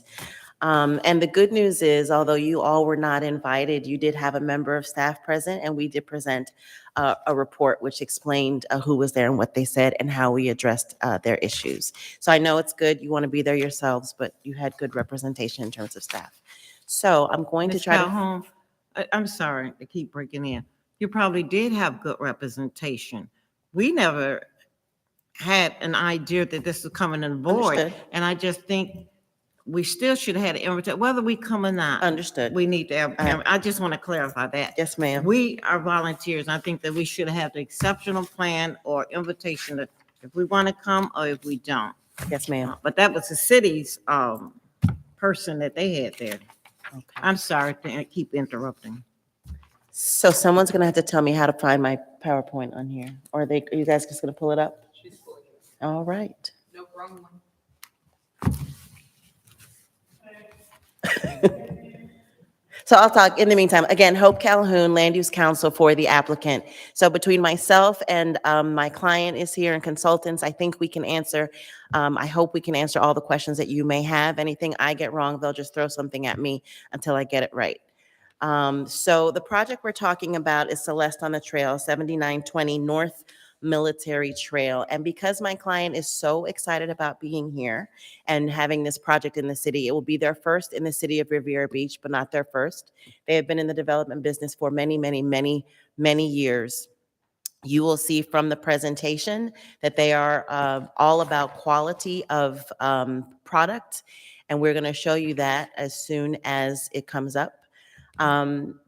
But one thing about this project that you'll note, and again, we're going to show you actually a quick little video eventually, that when we create a project, when this client creates a project in the city, it literally creates an amazing sense of place. So you arrive at a destination and you really feel like you are home. And I'm saying that I can tell you I have visited some of their other developments. I've worked with them on other projects, and they do create outstanding outstanding developments. So most of it you've already seen is what was presented by staff in terms of location and number of units. What we're trying to show you now is some details. We have read the staff report. You'll notice that the staff report says that they are recommending approval, and we agree with that because we think that you should approve and recommend approval of all of our applications this evening. And we have read and understood the conditions of approval, and we also agree with those. I can keep talking, but I really like to show you some pictures. There it is. All right. Thank you. All right, I'm not sure how to make the video work. Is it this? Thank you. It's like the man behind the screen. Very quick presentation. So this is our entry. So this is what you drive up off of Military Trail, and this is the entrance as you are entering. And so the building right in front of you that you're seeing is the clubhouse that was described by staff. So this clubhouse is full of amenities, and behind that clubhouse is a pool, which you will see in another graphic representation. Those buildings you see there are the multifamily units that we are proposing for this development. But again, so here is the play area, which is near the amenities. Again, we're anticipating families living here. You can see the sidewalk for the trail. There's the pool and a lake, which is almost 2 acres, is in the middle of the site. So the majority of the residents will get to see it. Those are the townhomes that are toward the back of the site, 2-story.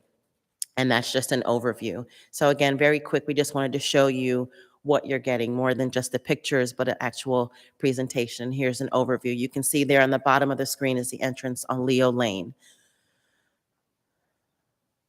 from Leo Lane. Awesome. So you've seen this already, but this is the approximately 15 acres of the parcel that we are discussing tonight. The 2 cutouts, obviously we do not own. That's why they're cut out and not shown in red.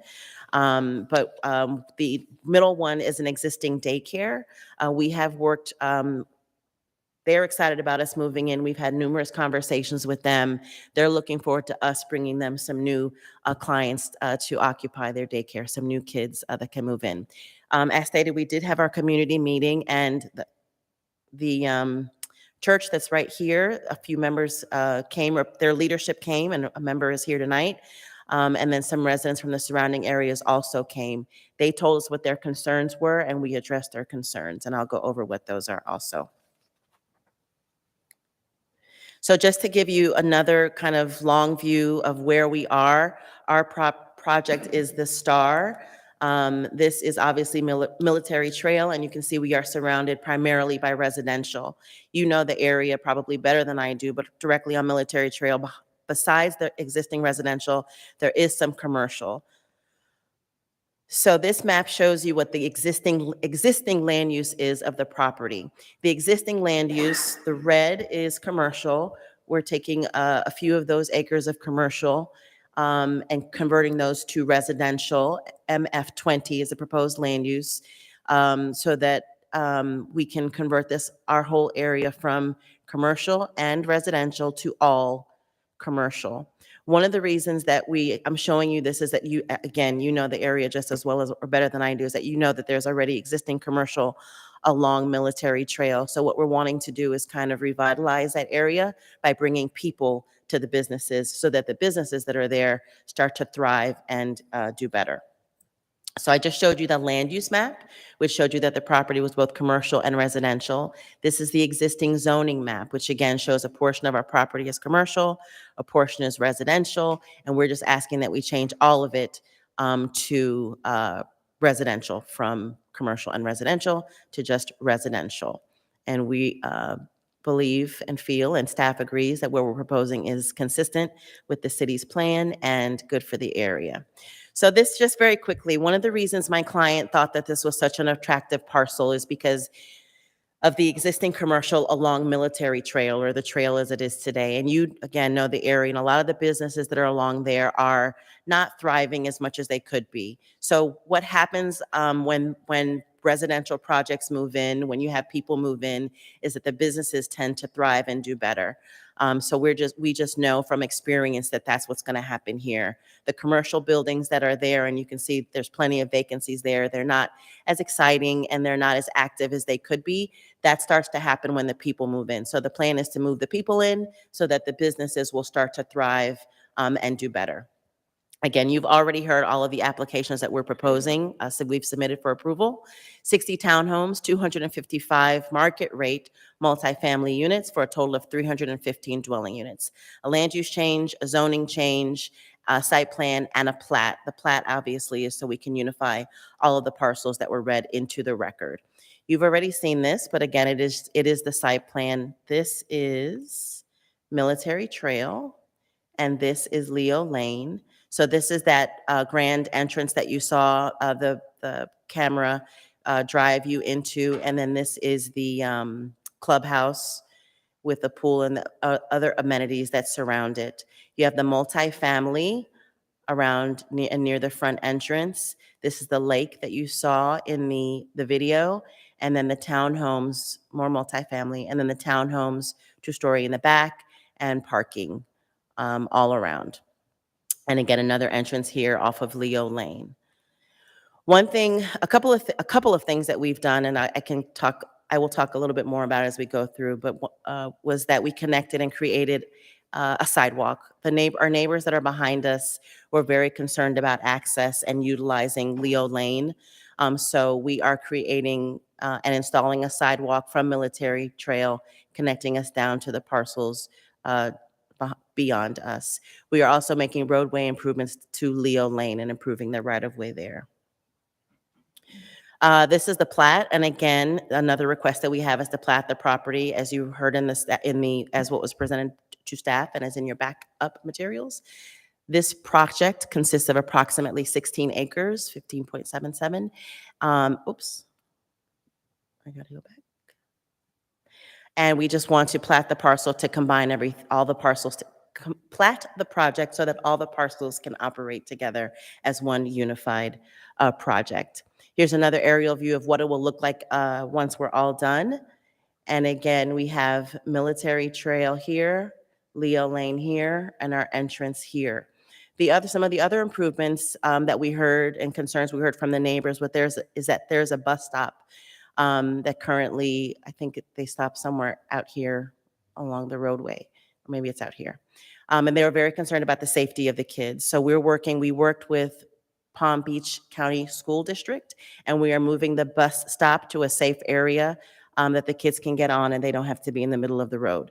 So again, we're doing roadway improvements to Leo Lane, extending the sidewalk along Leo Lane, and we're moving the bus stop. Again, for the 50th time, this is the entrance that you'll see with our clubhouse. This is the roundabout you saw with the clubhouse, the 2-acre lake, multi-family units, townhomes in the back. I think I said, if I wasn't clear, the neighbors that came, there were no objections to the project. They liked the project, and they're looking forward to what we can do in the area. Here's a close-up view of the townhomes that we are proposing. And remember, I showed you those townhomes were closer to the back of the project, 2-story townhomes with garages. Another view of the townhomes, artist renderings. They're not exactly, but you have the idea and you have all the plans in your backup. So one thing that was important, staff mentioned, and I should tell you, we have been working on this project for years, not months, but years. We've had a number of meetings with staff over the years that we've been working on this project to get to where we are today. So one thing that was important is that they wanted to be able to, for the residents to be able to gather, for it to seem like a sense of place, and to be able to walk around the perimeter of their development. So we have a walking space and a place for people to gather and enjoy. Again, this is the entrance. I know I've said it because I keep saying it. The idea is that when you arrive, when you drive in there, you're home, right? So you have this entrance, you have this clubhouse, you have spaces to gather, space to get to know your neighbors and your friends. This is the Leo Lane entrance. Remember, Leo Lane was at the bottom of the screen. and cars and residents can enter from the Leo Lane entrance. Here's a graphic showing the multifamily buildings. Remember, those were closest to Military Trail. Those would be 5 stories in height, and this just shows you the surface parking there. The pool and clubhouse, which we've mentioned a few times during this presentation, and the playground, which you saw in the aerial. And just very quickly, some of the community benefits, and I know this is also in your background, but one thing we're excited about, which I've said before, is the revitalization and activity of Military Trail. We know, again, from past experience that when you build residential development in areas that are underutilized and inactive, the residents can bring a kind of activity and excitement and buzz to an area that's not always thriving. So there are additional financial revenue and benefits to the city that will be derived from this project. Jobs, we've worked closely with the city. We are participating in the minority participation program through the city. We had a choice. We only had to do, according to the code, one thing in order to participate in the MIHA program, just a short version of the name, but we're doing 2. So we're going to do minority employment, and we're making a contribution to the city's affordable housing fund. So I know that in the past, there's been concerns about people actually making contributions, or is affordable housing really going to be built in the city? So in order to help that happen, we are actually making a financial contribution to the city's affordable housing fund.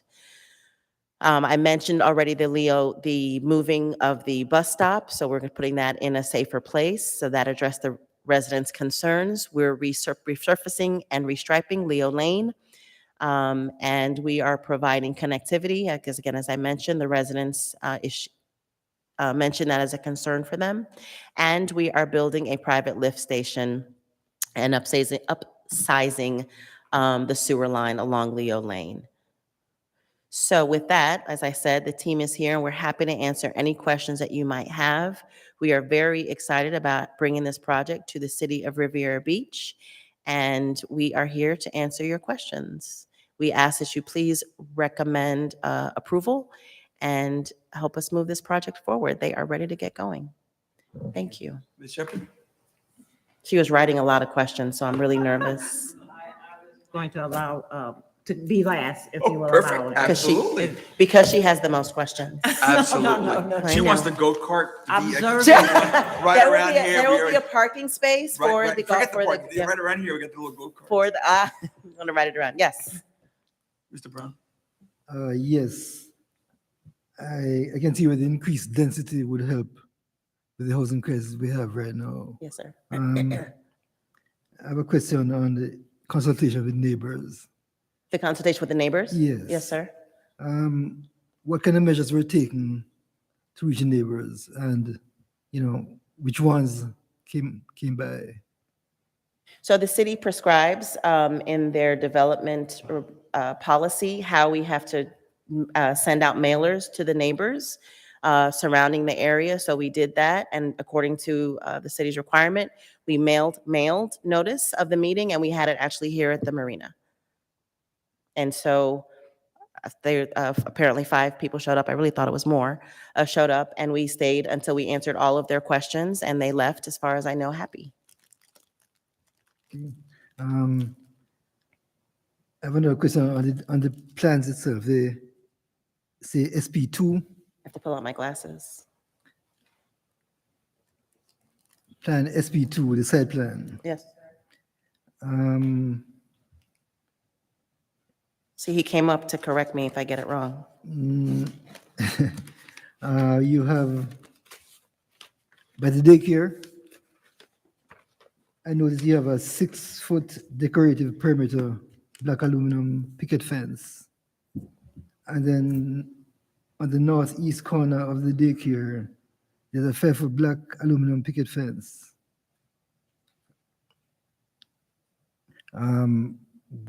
Which one is it going to be? There's a 6-foot decorative perimeter black aluminum picket fence on the inside, and it's pointing to the perimeter. And then you have to the northeast You have 5-foot black aluminum picket fence at Dog Park.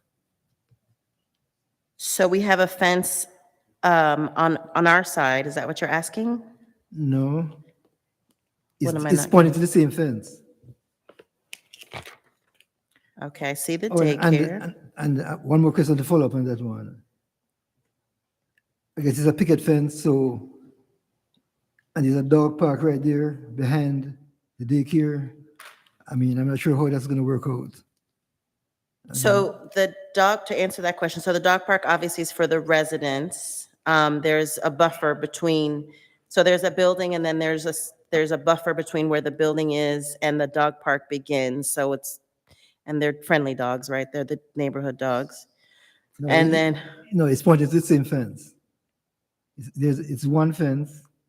I was just wondering which one is it gonna be? Is it gonna be a 5-foot aluminum or 6-foot decorative perimeter, whatever it is? so I see the 6-foot decorated Uh-huh. perimeter fence. Okay, I hey, see look, that. look to the northeast now. This right here. It's a Says 6-foot aluminum fence. And then it buffers also with landscaping. You see the 5-foot aluminum picket fence I see 6 to the foot. northeast It of says the 6 foot. dog park, Yeah, the 6-foot fence. right Six of there. northeast of the, It says 6 foot. So it's a 6-foot aluminum picket fence Uh-huh. surrounding the entire property. And then on the other side of that picket fence, we're gonna have landscape treatment as well. Yeah. To really provide a doesn't say buffer so you 5 feet. kind of can't see in or out, to make it more private for the residents around, and for the Yeah. daycare as well. Just real quick for the record, can you just state your name and how you're Yes, sure. associated? Nicholas Diaz Silveira, I'm with the estate companies, the developer and owner. Same here. My name is Jeff Arz. I'm principal of the estate companies as well. I'm just curious how that picket fence would work. Because you Oh, can see through it. Here, oh, sorry, I know? see it now. He's talking about here. It's So a different actually, Per side. the code, it has to be opaque, meaning you can't see through it. So that's why in addition to this aluminum picket treatment, and however, whatever other details are involved with construction, we're also gonna add the landscape No, it to says comply 5 with feet that here. opaque Mhm. factor. Is he talking about? Yeah, So the he's talking lands- about this. So the landscaping will take care of it, you're Talking saying? about this. Yes. This says 6. Yeah, that and says it'll 5. have landscaping with the fence as well.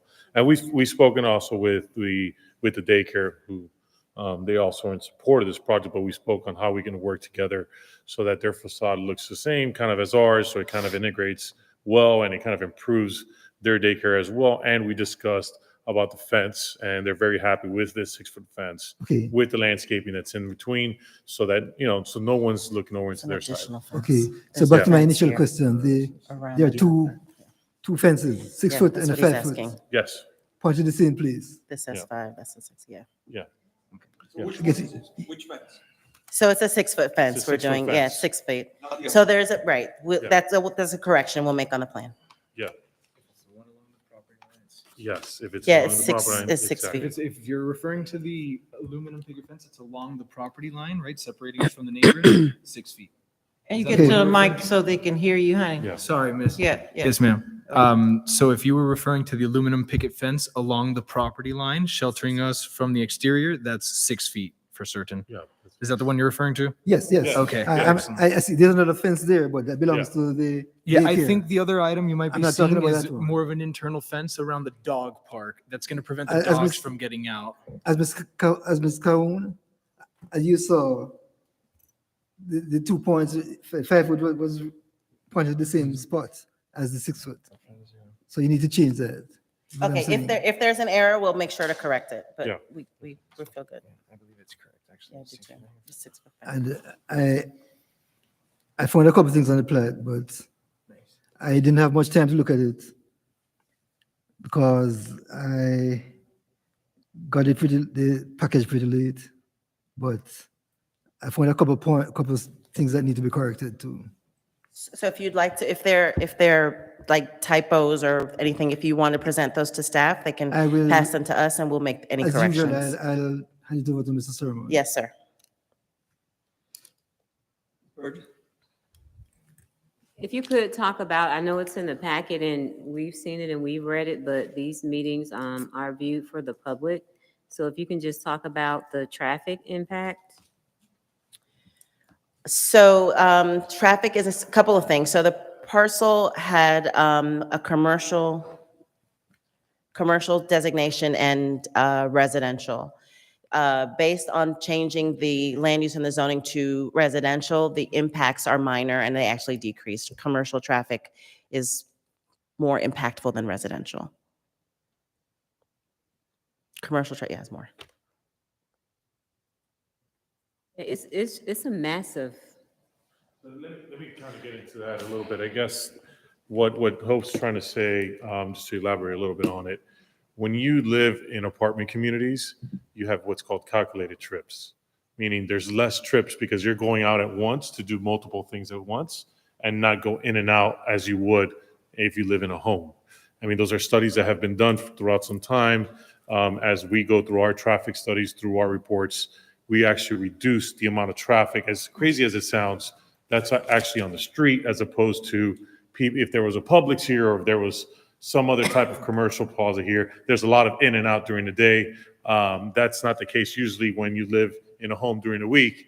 You're going to work in the morning, you're coming back later at night, and then if you're doing stuff in between, you calculate your trips so you have less trips because you have to get into your apartment. It's a little bit more of a hassle than it is as for those who are single family homes owners. So that, and the other thing that we did to kind of address these traffic concerns is we have a deep throat that goes into the property. As you see, there is actually a throat that goes into this rotunda that allows for traffic to go inside. Also, we created a entrance on Leo Lane so that they have another entrance throughout the side of the property, whether that's for the townhomes or whether that is for the multifamily. So all these things were kept in mind. One of the things that we always have to be aware of is when we say it's going to create a lot, is because you think of 270 units, that's going to create a lot of traffic, but traffic studies and us going through the process will show that it actually reduces the traffic count as opposed to having a commercial property on site and for different hours during the day. Yeah, and just to add to that, right, we had a traffic study commission that's reviewed by city staff, I'm sure as with any and all projects. And like Jeff said, that additional entrance on Leo Lane, as well as making that throat a lot longer to avoid stacking onto Military Trail, that was all actually input from staff. So it's been like a collaborative effort, and traffic, believe me, has been a big issue from the beginning that we've all worked diligently to solve for. Is it gated? Is it a gated community? It is, yes, it Oh, is okay. gated community. okay, you said there is also going to be a lift station? Yes, ma'am, we're installing a private lift station Okay. to help with sewer capacity. And the financial contribution, can you share with us what that will be? So we're anticipating approximately 19 million in tax revenue to the city. That's the voluntary financial contribution. Oh, that's what I was asking for, the amount, the voluntary financial contribution. Oh, to the MIHOP that we are contributing? Yes, ma'am. That amount is at 200. So 200. it's 30,000 per unit for the. Go ahead. All right, so it is all pursuant to the code, right? It's as currently iterated, $30,000 per unit for whatever townhome units are bonus, if you would. Part of those 3 additional units that you receive for your density as part of the MIHOP program. So I believe it is a total of 9 townhomes that are bonus. Each of those will be a $30,000 contribution to the affordable fund. Voluntarily, yes. In addition, of course, to the minority employment participation plan.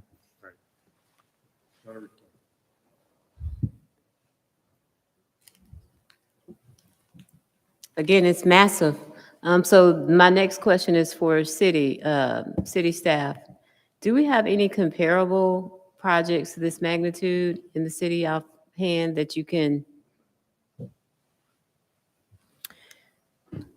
No, I don't believe there's anything that's readily comparable to this. And that was part of the challenges in reviewing this project and getting it to this point. As you can see, they are requesting multiple changes to our code, the zoning district, that are necessary to have a project of this scale, especially in that area of the city. So that was one of the things that staff had multiple conversations with this applicant about, and how how to try to change one of our existing zoning districts to accommodate something of this density in that area of the city. So actually, if I can follow up a couple of things on that. So just as a reminder, staff has recommending approval of this, and Woodbine, which is actually nearby, is comparable in terms of density and what we're proposing here. And remember, we are taking parcel that is currently vacant and underutilized. This doesn't work with me well while I'm Not speaking. height-wise, though. Height-wise, it's probably a little taller than what's there now, but it is consistent to redevelopment and get the city's comprehensive plan. But remember, so we're talking now about meeting a need that's in the community. We have 15, almost 16 acres here.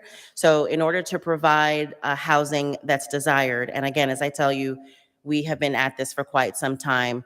My client, consistent with the code and what's permitted, was going to just put multifamily units here. But through our discussions and understanding what the city was looking for, that is home ownership as well as multifamily. And there were talks about people who could live here in the city, and what happens is young people come in and older people want a place to live. So we provide here both home ownership and rental opportunities. So I hear you I hear you saying the word massive, but massive, yeah. Yes. I heard you use that word a few times, but think about what redevelopment means for the city. I know.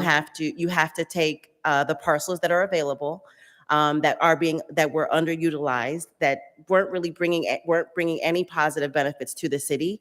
Take that and create what I keep talking about. Create something that's new and exciting for the city. And again, based on experience, when you allow development to come in, new development to come in, it spurs redevelopment in the area. So I know, just like you keep using massive, I keep using underutilized, because it is an underutilized area and a kind of neglected. Military is not the most exciting part of town. So the goal is to kind of change that and bring people and bring business. So I just don't like personally, my opinion, because I sit up here, I can say it, when it's just so much of it. It's low density. So if it was being built to the purpose of what it's currently is and not just trying to squeeze more in of less, that's my point. And I understand, and you're right, you have every right as a planning and zoning board member. A citizen. And I as a live resident, here, absolutely. But keep in mind, so we are, the zoning that we're requesting is RM20. That will be 20 units per acre. And we're actually not building that. We're building less than that. We're building 17, which again is consistent from a density perspective with what's around us. And if you look at, again, the city's comprehensive plan and the tenets of that, we are meeting those. Did you want to add something else? No.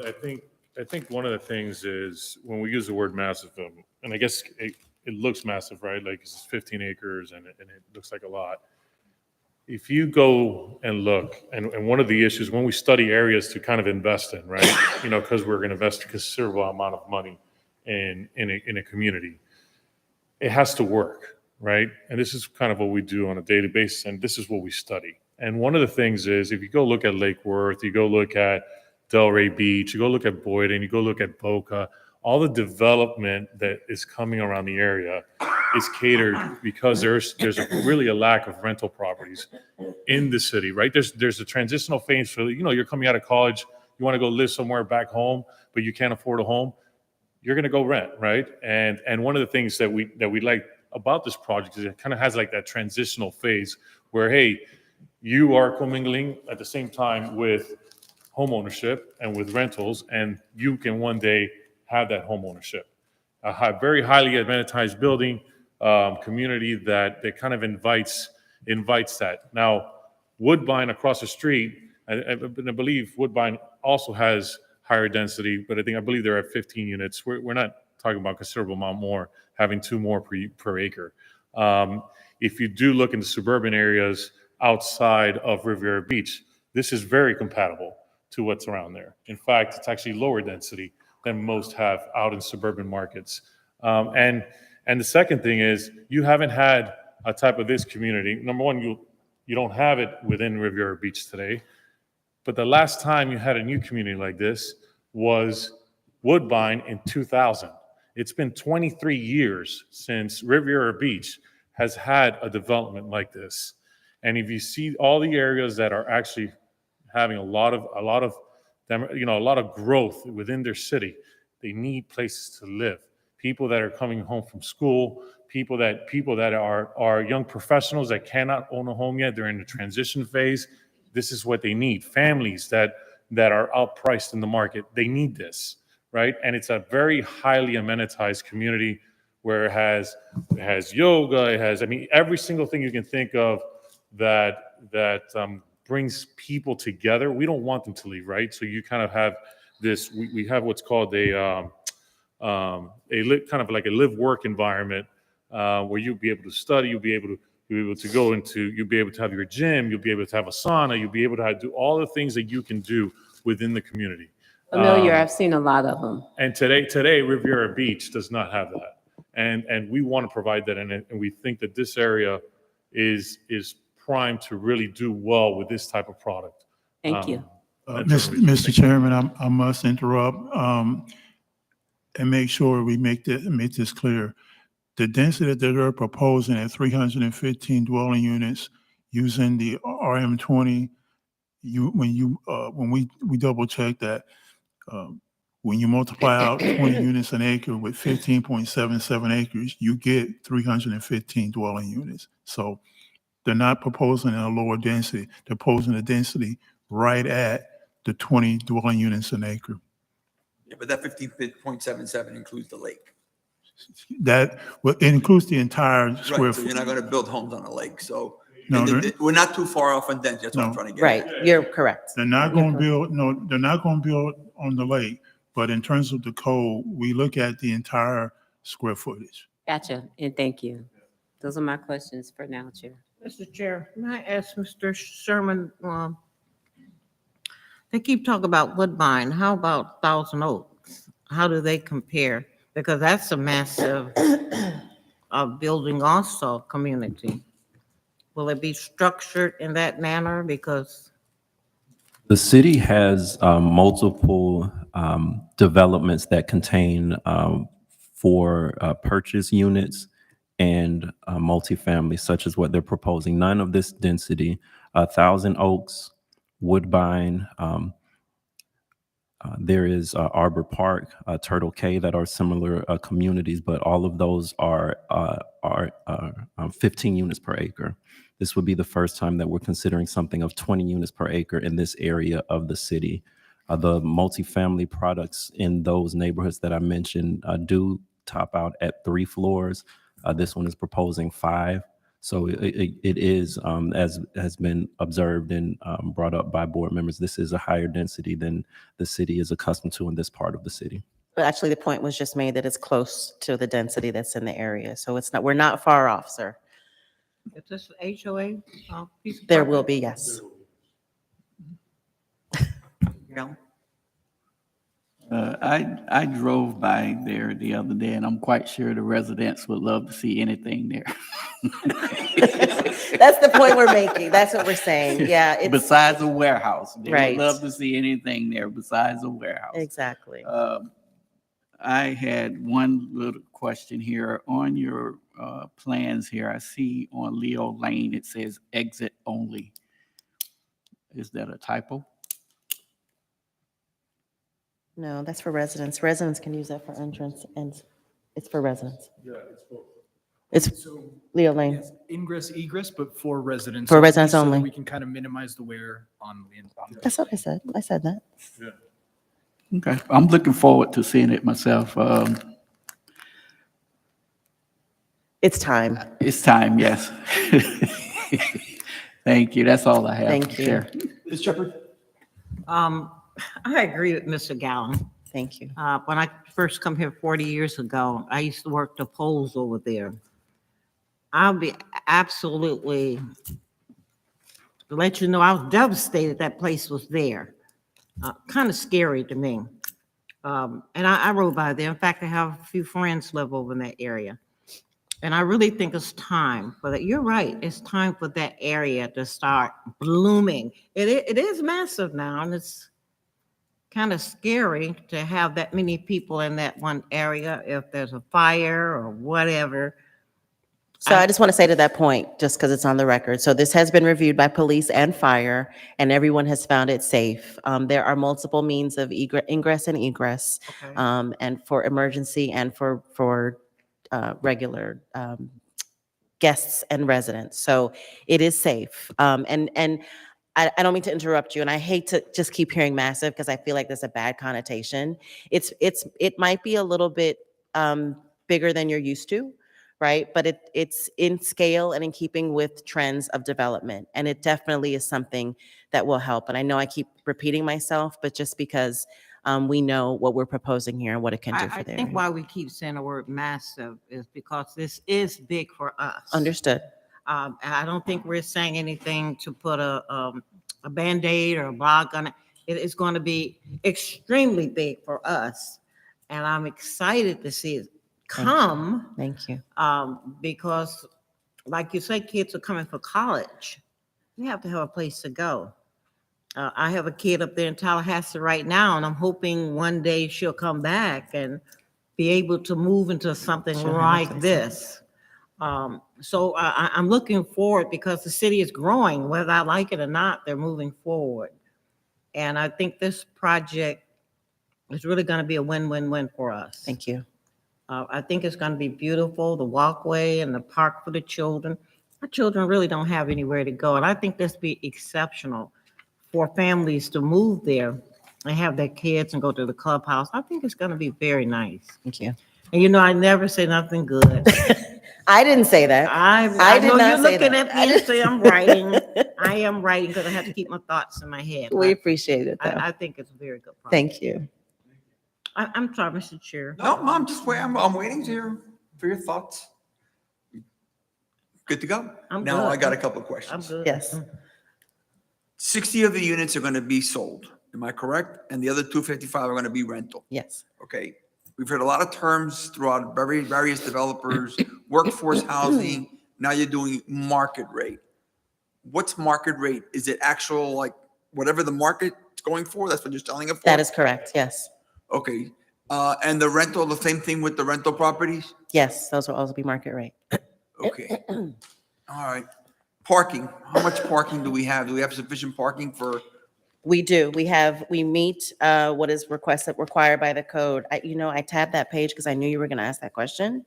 And I had that number. It's, I'm going to tell you. They say you have at least minimum of 2 parking spaces per unit. Yes, we do. Plus Yeah, a we guest- do. Plus a guest area? Yes, we do. Okay. Yeah, And plenty of handicap parking? we do. Good. Total parking is 630. Okay. Wow. Now, I know you agreed to move the bus stop. Mr. Sermons, is that going to be part of the approval? That it's going to be amended to include that they have agreed to move the bus stop in order to account for the safety of the children? Can What we we- add that during one of the steps to approval process? Yes, what we have done is included that in the conditions. Okay, Yes, and there is a time point by which the bus stop must be in place before they can get final occupancy. I would have to double check the exact language though, but it is in one of the conditions listed in the staff report.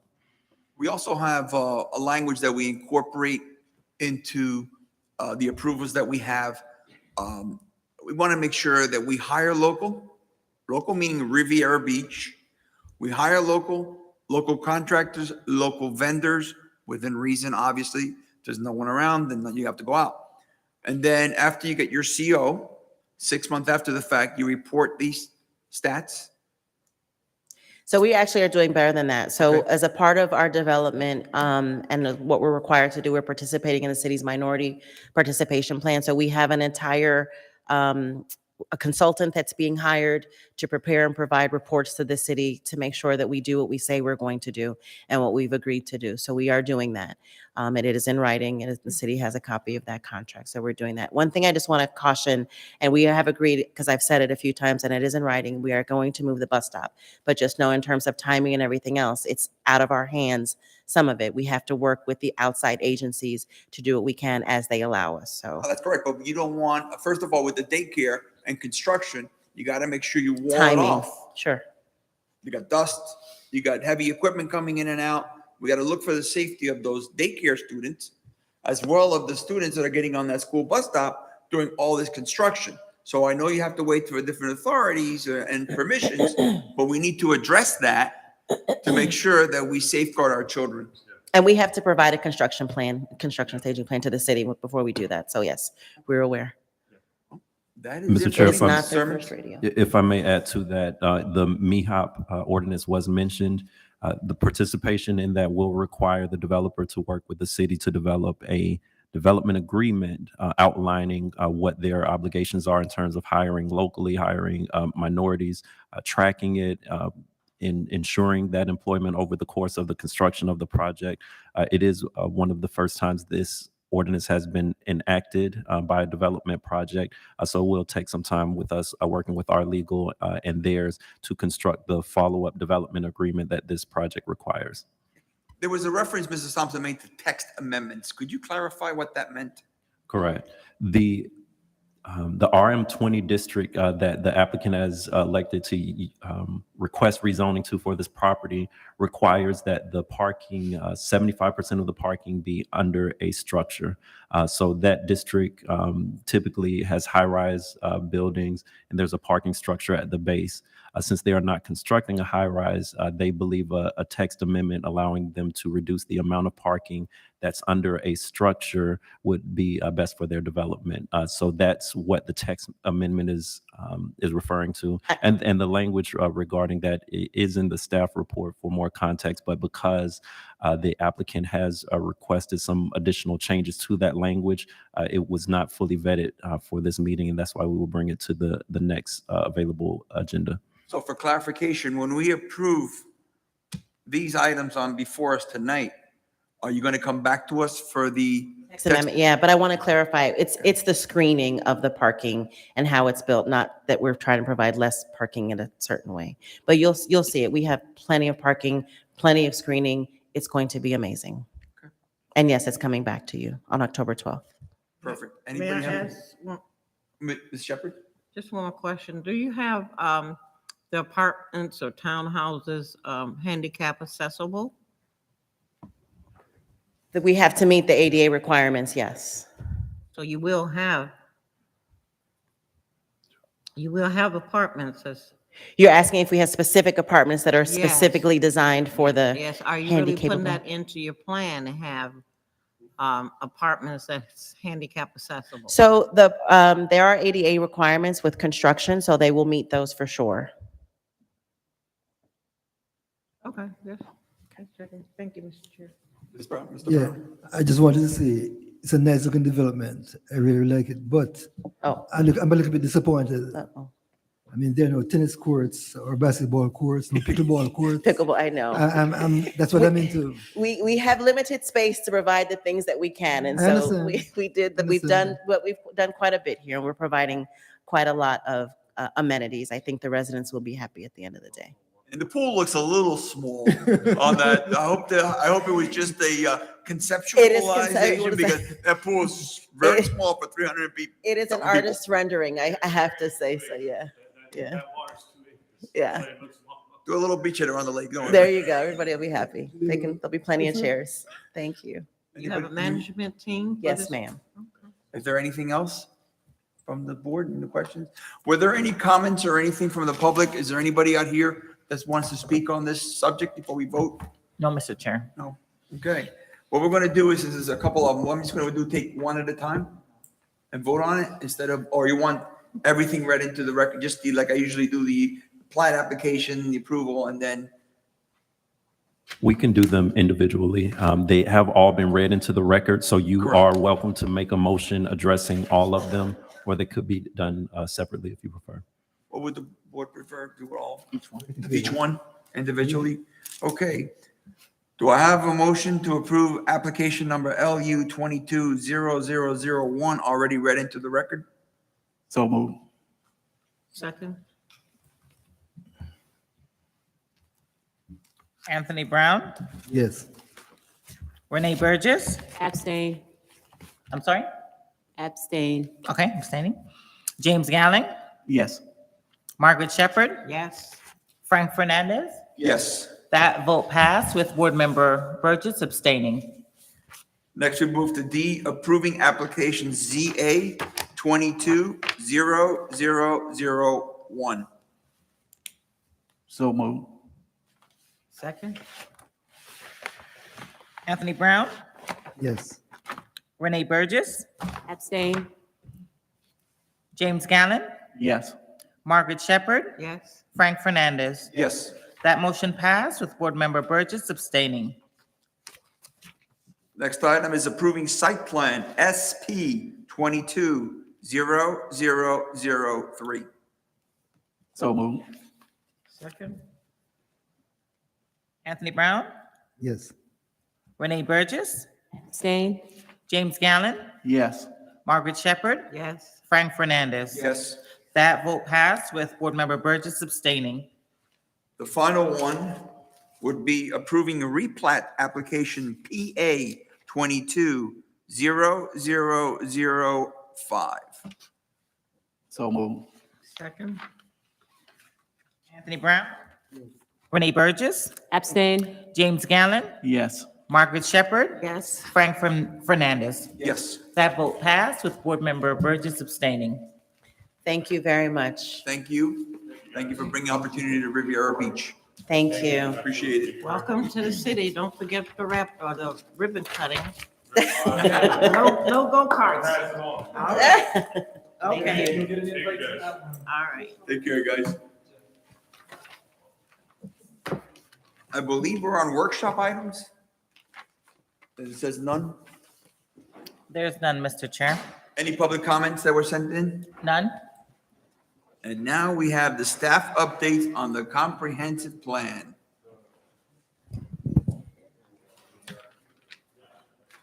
Date's still old. Good evening, everyone. Good evening, Council. Good evening, board members. Saneed Simon, Principal Planner, here with Development Services.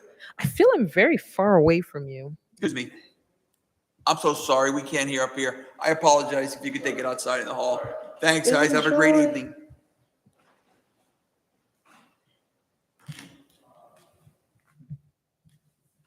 This is too far. Sorry about that. No, they're fine. Absolutely fine. They were loud. So today we're doing a status update for our comprehensive plan. We were supposed to do this a couple weeks ago, and we are doing it today. So my date's a little bit back. My date's a little back in the past, but we'll talk a little bit about what's happened in the last couple of months. So in the last couple of months, we were on our aspect of engaging our community to a point of understanding what is our vision as a city and trying to identify what that is. And so we did this in a variety of ways where we went door to door to different folks, we surveyed people, and then we went to community meetings. And in part of that, we also participated in groups that were already having events, but at the same time, we were bringing our information to them in order to get their input. And this one was, you know how long we've been trying to talk to our seniors. This was an excellent activity where we were able to we called it Senior Stories. And at Senior Stories, we were able to talk about the past. What happened in the past? What are some things that were happening that we should memorialize? What are some places that we need to identify and honor? This is to help us as we gather in the historic preservation aspect to our comp plan. One of the things I want to remind you guys about is that our comp plan is going to be it's going to be different from what we have today. This is going to be something that we're able to relate more to, and it's going to have aspects that give the Riviera Beach more life to it. And that includes the historic preservation part. So we were able to begin that conversation with seniors of our community to learn more about the histories of the Riviera Beach and hear it through oral stories from different members that probably not necessarily have that platform to speak about what they loved about this place. So that way it's through their eyes and through their narration of who we are as a city. We also have an aspect to our comprehensive plan that also includes conservation. We're adding aspect of resiliency. So we were able to take a tour. One of the picture right here is a tour of Lakeview Park in order to understand the community better, especially when we're talking about conservation, and we're talking about how are the spaces near our coast, how are the spaces within the city, how are spaces on the peripheral when we talk about our environment, when we talk about how resilient are we to disaster or to weather phenomenons, in order to and then everyday rain, everyday sun showers. How are we as a city? And this is an example. The woman on the right, she's one of our consultants who's specifically focusing on conservation and resiliency for our plan. And so she was able to walk the area to understand it better, and to have her eye view, as well as myself, to understand that space in order to bring that alive into our plan. Where is that at? Lake Park? What was that at? I'm going back. Go back. There we go. Lakeview Park. Mhm. Now, where is it? So this was right by, I guess it's like the pier. So right by the pier, and you can see what happens when the tide comes in and how much it washes Yeah. that street and Yeah, all. okay. Mhm. Okay, I know it, I remember the property. Yes. Okay, Mhm. yeah. Okay. So it was really good to have her see it, especially on just a regular day, what happens in the area. And then understand what happens when there's actually storm or tides coming in. Absolutely. Water Mhm. do come into that area. I never thought it would come that far up where I'm at, but it's, when it rain or storm, it comes really up to 22nd Street. Yeah, thank you, I didn't mean to. Thank you. So some of the things that we heard and we have been hearing, because we've been having a survey that has gone out to community members, whether they had it by email, whether they found us at a tent, or whether we went to them. A lot of things they talked about were our neighborhoods. That was a big thing. The community is really worried about our neighborhoods. We really need to address our different neighborhoods for different reasons, right? And they talked about supporting local. Those are big things. Big topic happening here and happening around the country, housing.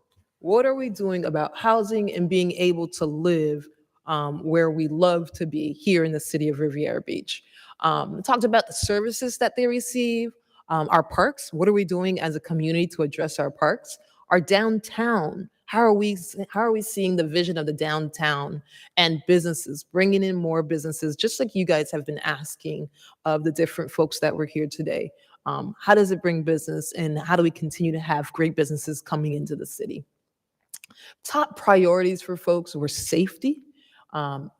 Most people would say, we want to talk about safety, but safety didn't always mean I feel like I'm in harm's way in different ways. But safety also meant just the way, maybe my sidewalk. I had one family that talked about how he just recently had a stroke and he has to take walks, but he can't really take walks because outside of his neighborhoods or outside of his home, he has really hilly sidewalks that have used to be straight and used to be flat, but no longer are. And so he'd love things like that to be addressed. And he wasn't the only person that talked about our built environment when it came to feeling safe and being able to walk around and use our spaces.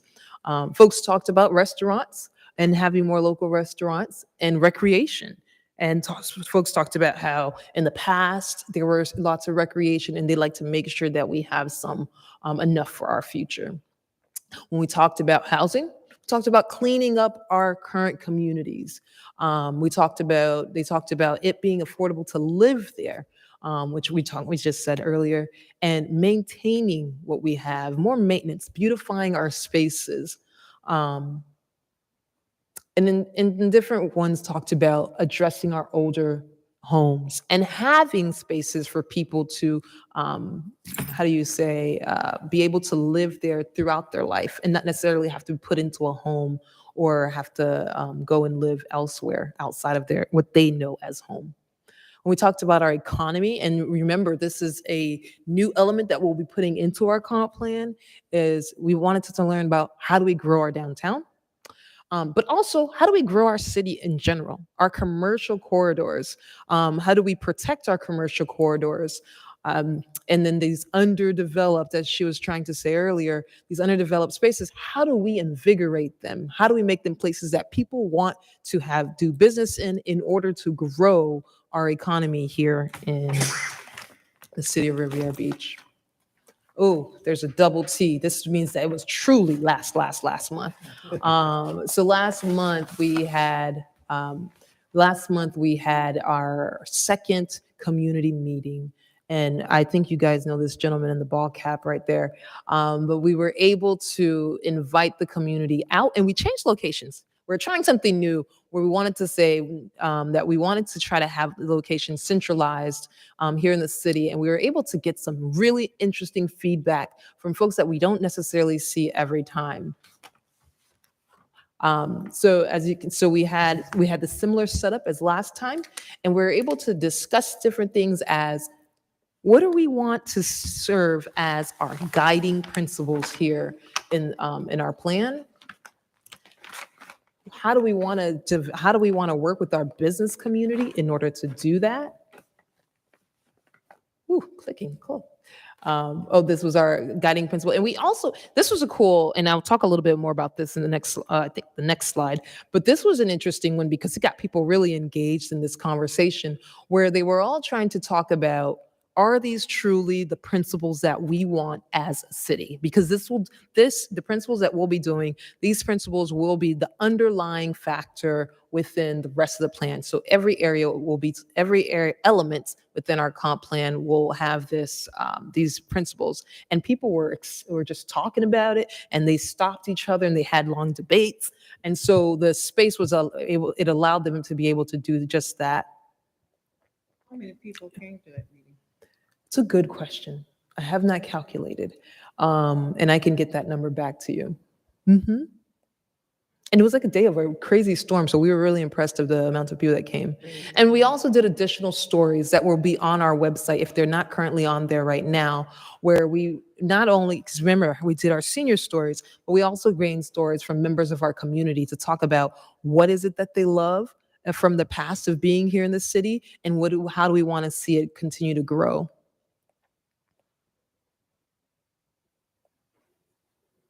So this is right now what I want to share with you all, and you had it when I passed this out last time and asked you guys to kind of please take a look at it. But this is where we are going as based off of comments that were given by our community, based off of the last events that we've had for the past 4 to 5 months, is that we talk about safety in different ways.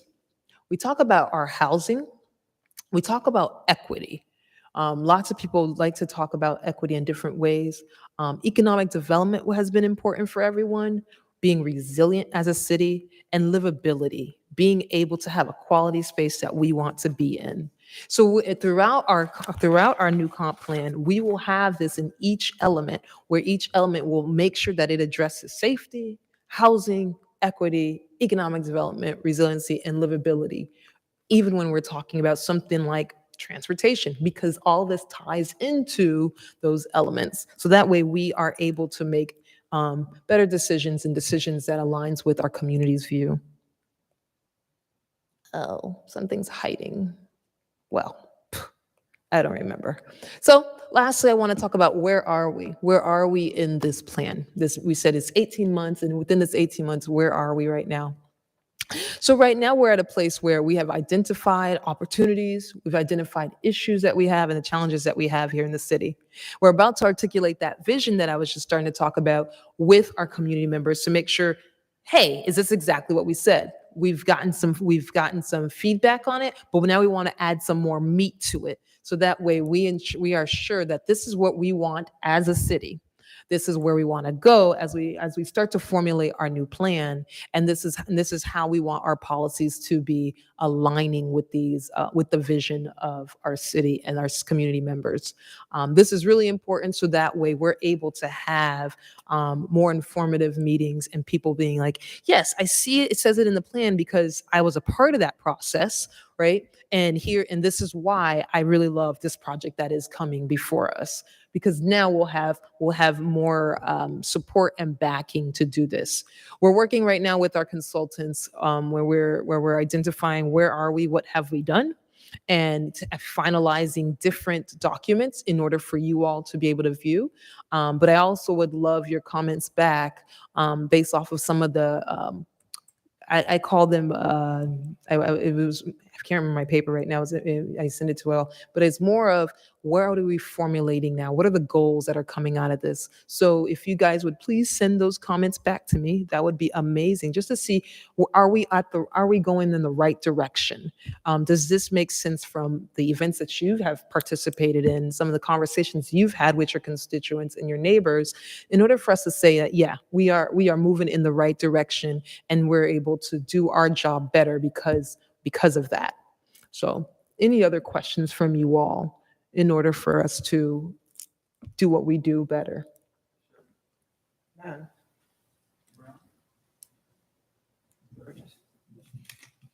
Not tonight. Yeah. And I have a great email. You can always email me. No questions. Nothing. Excellent. Okay, well, that's all I have. Thank you so much for your time. And thank you for your time. Thank you, Sunil. I do have one problem, though. I see where you list all of the community gardens, but for some reason, I listed all the community gardens. Lindsay Davis is not on the map, and I want to know why. Where was this? I just read it in the paper. One of these papers, it talked about Singer Isle, the 10th Street Garden. There was one more garden, but we're Who did not. this one? Was that the one from CRA? It could It be. was CRA.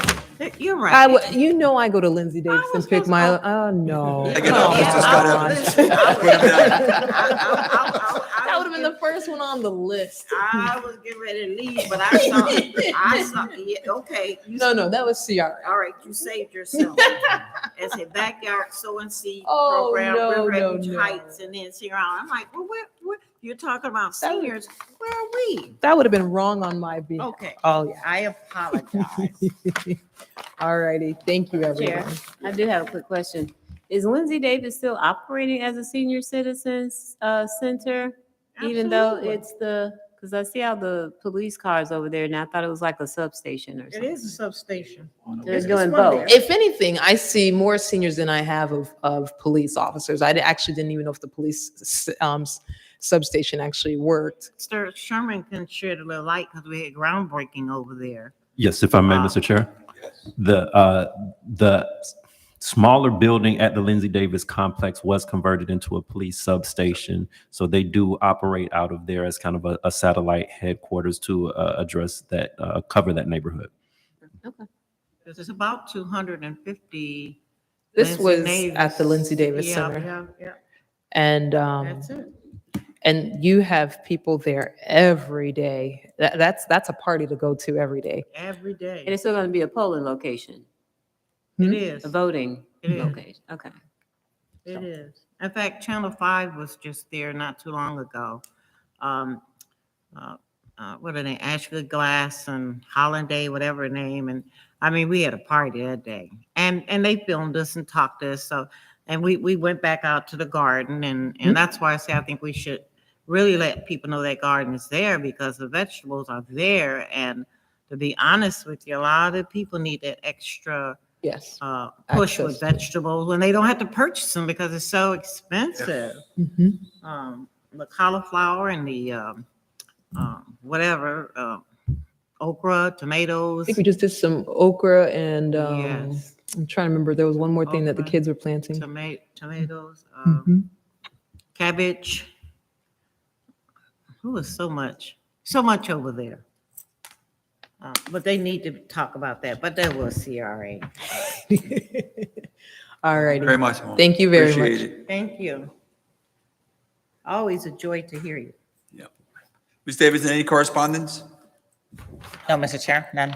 So the next upcoming Planning and Zoning Board meeting is September 28th. It is now 9:20. Oh, Mr. And Sherman. Mr. Chair, if I may, I just wanted to state again that we are planning P and Z board training for the 28th, and we have been corresponding with our outside legal, Ms. Christy Gatto, on that to make sure we bring that back because it has been some time. Could we work on getting these packages to us? I mean, this was, luckily we had the CRA presentation last, so we were but imagine if that was a new presentation, it would have been, it's just too much. But anyway, just if you can consider that, we'd appreciate it. Absolutely. Okay, it is 9:27 PM. Do I have a motion to adjourn? So move. All agreed? Aye. Thank you.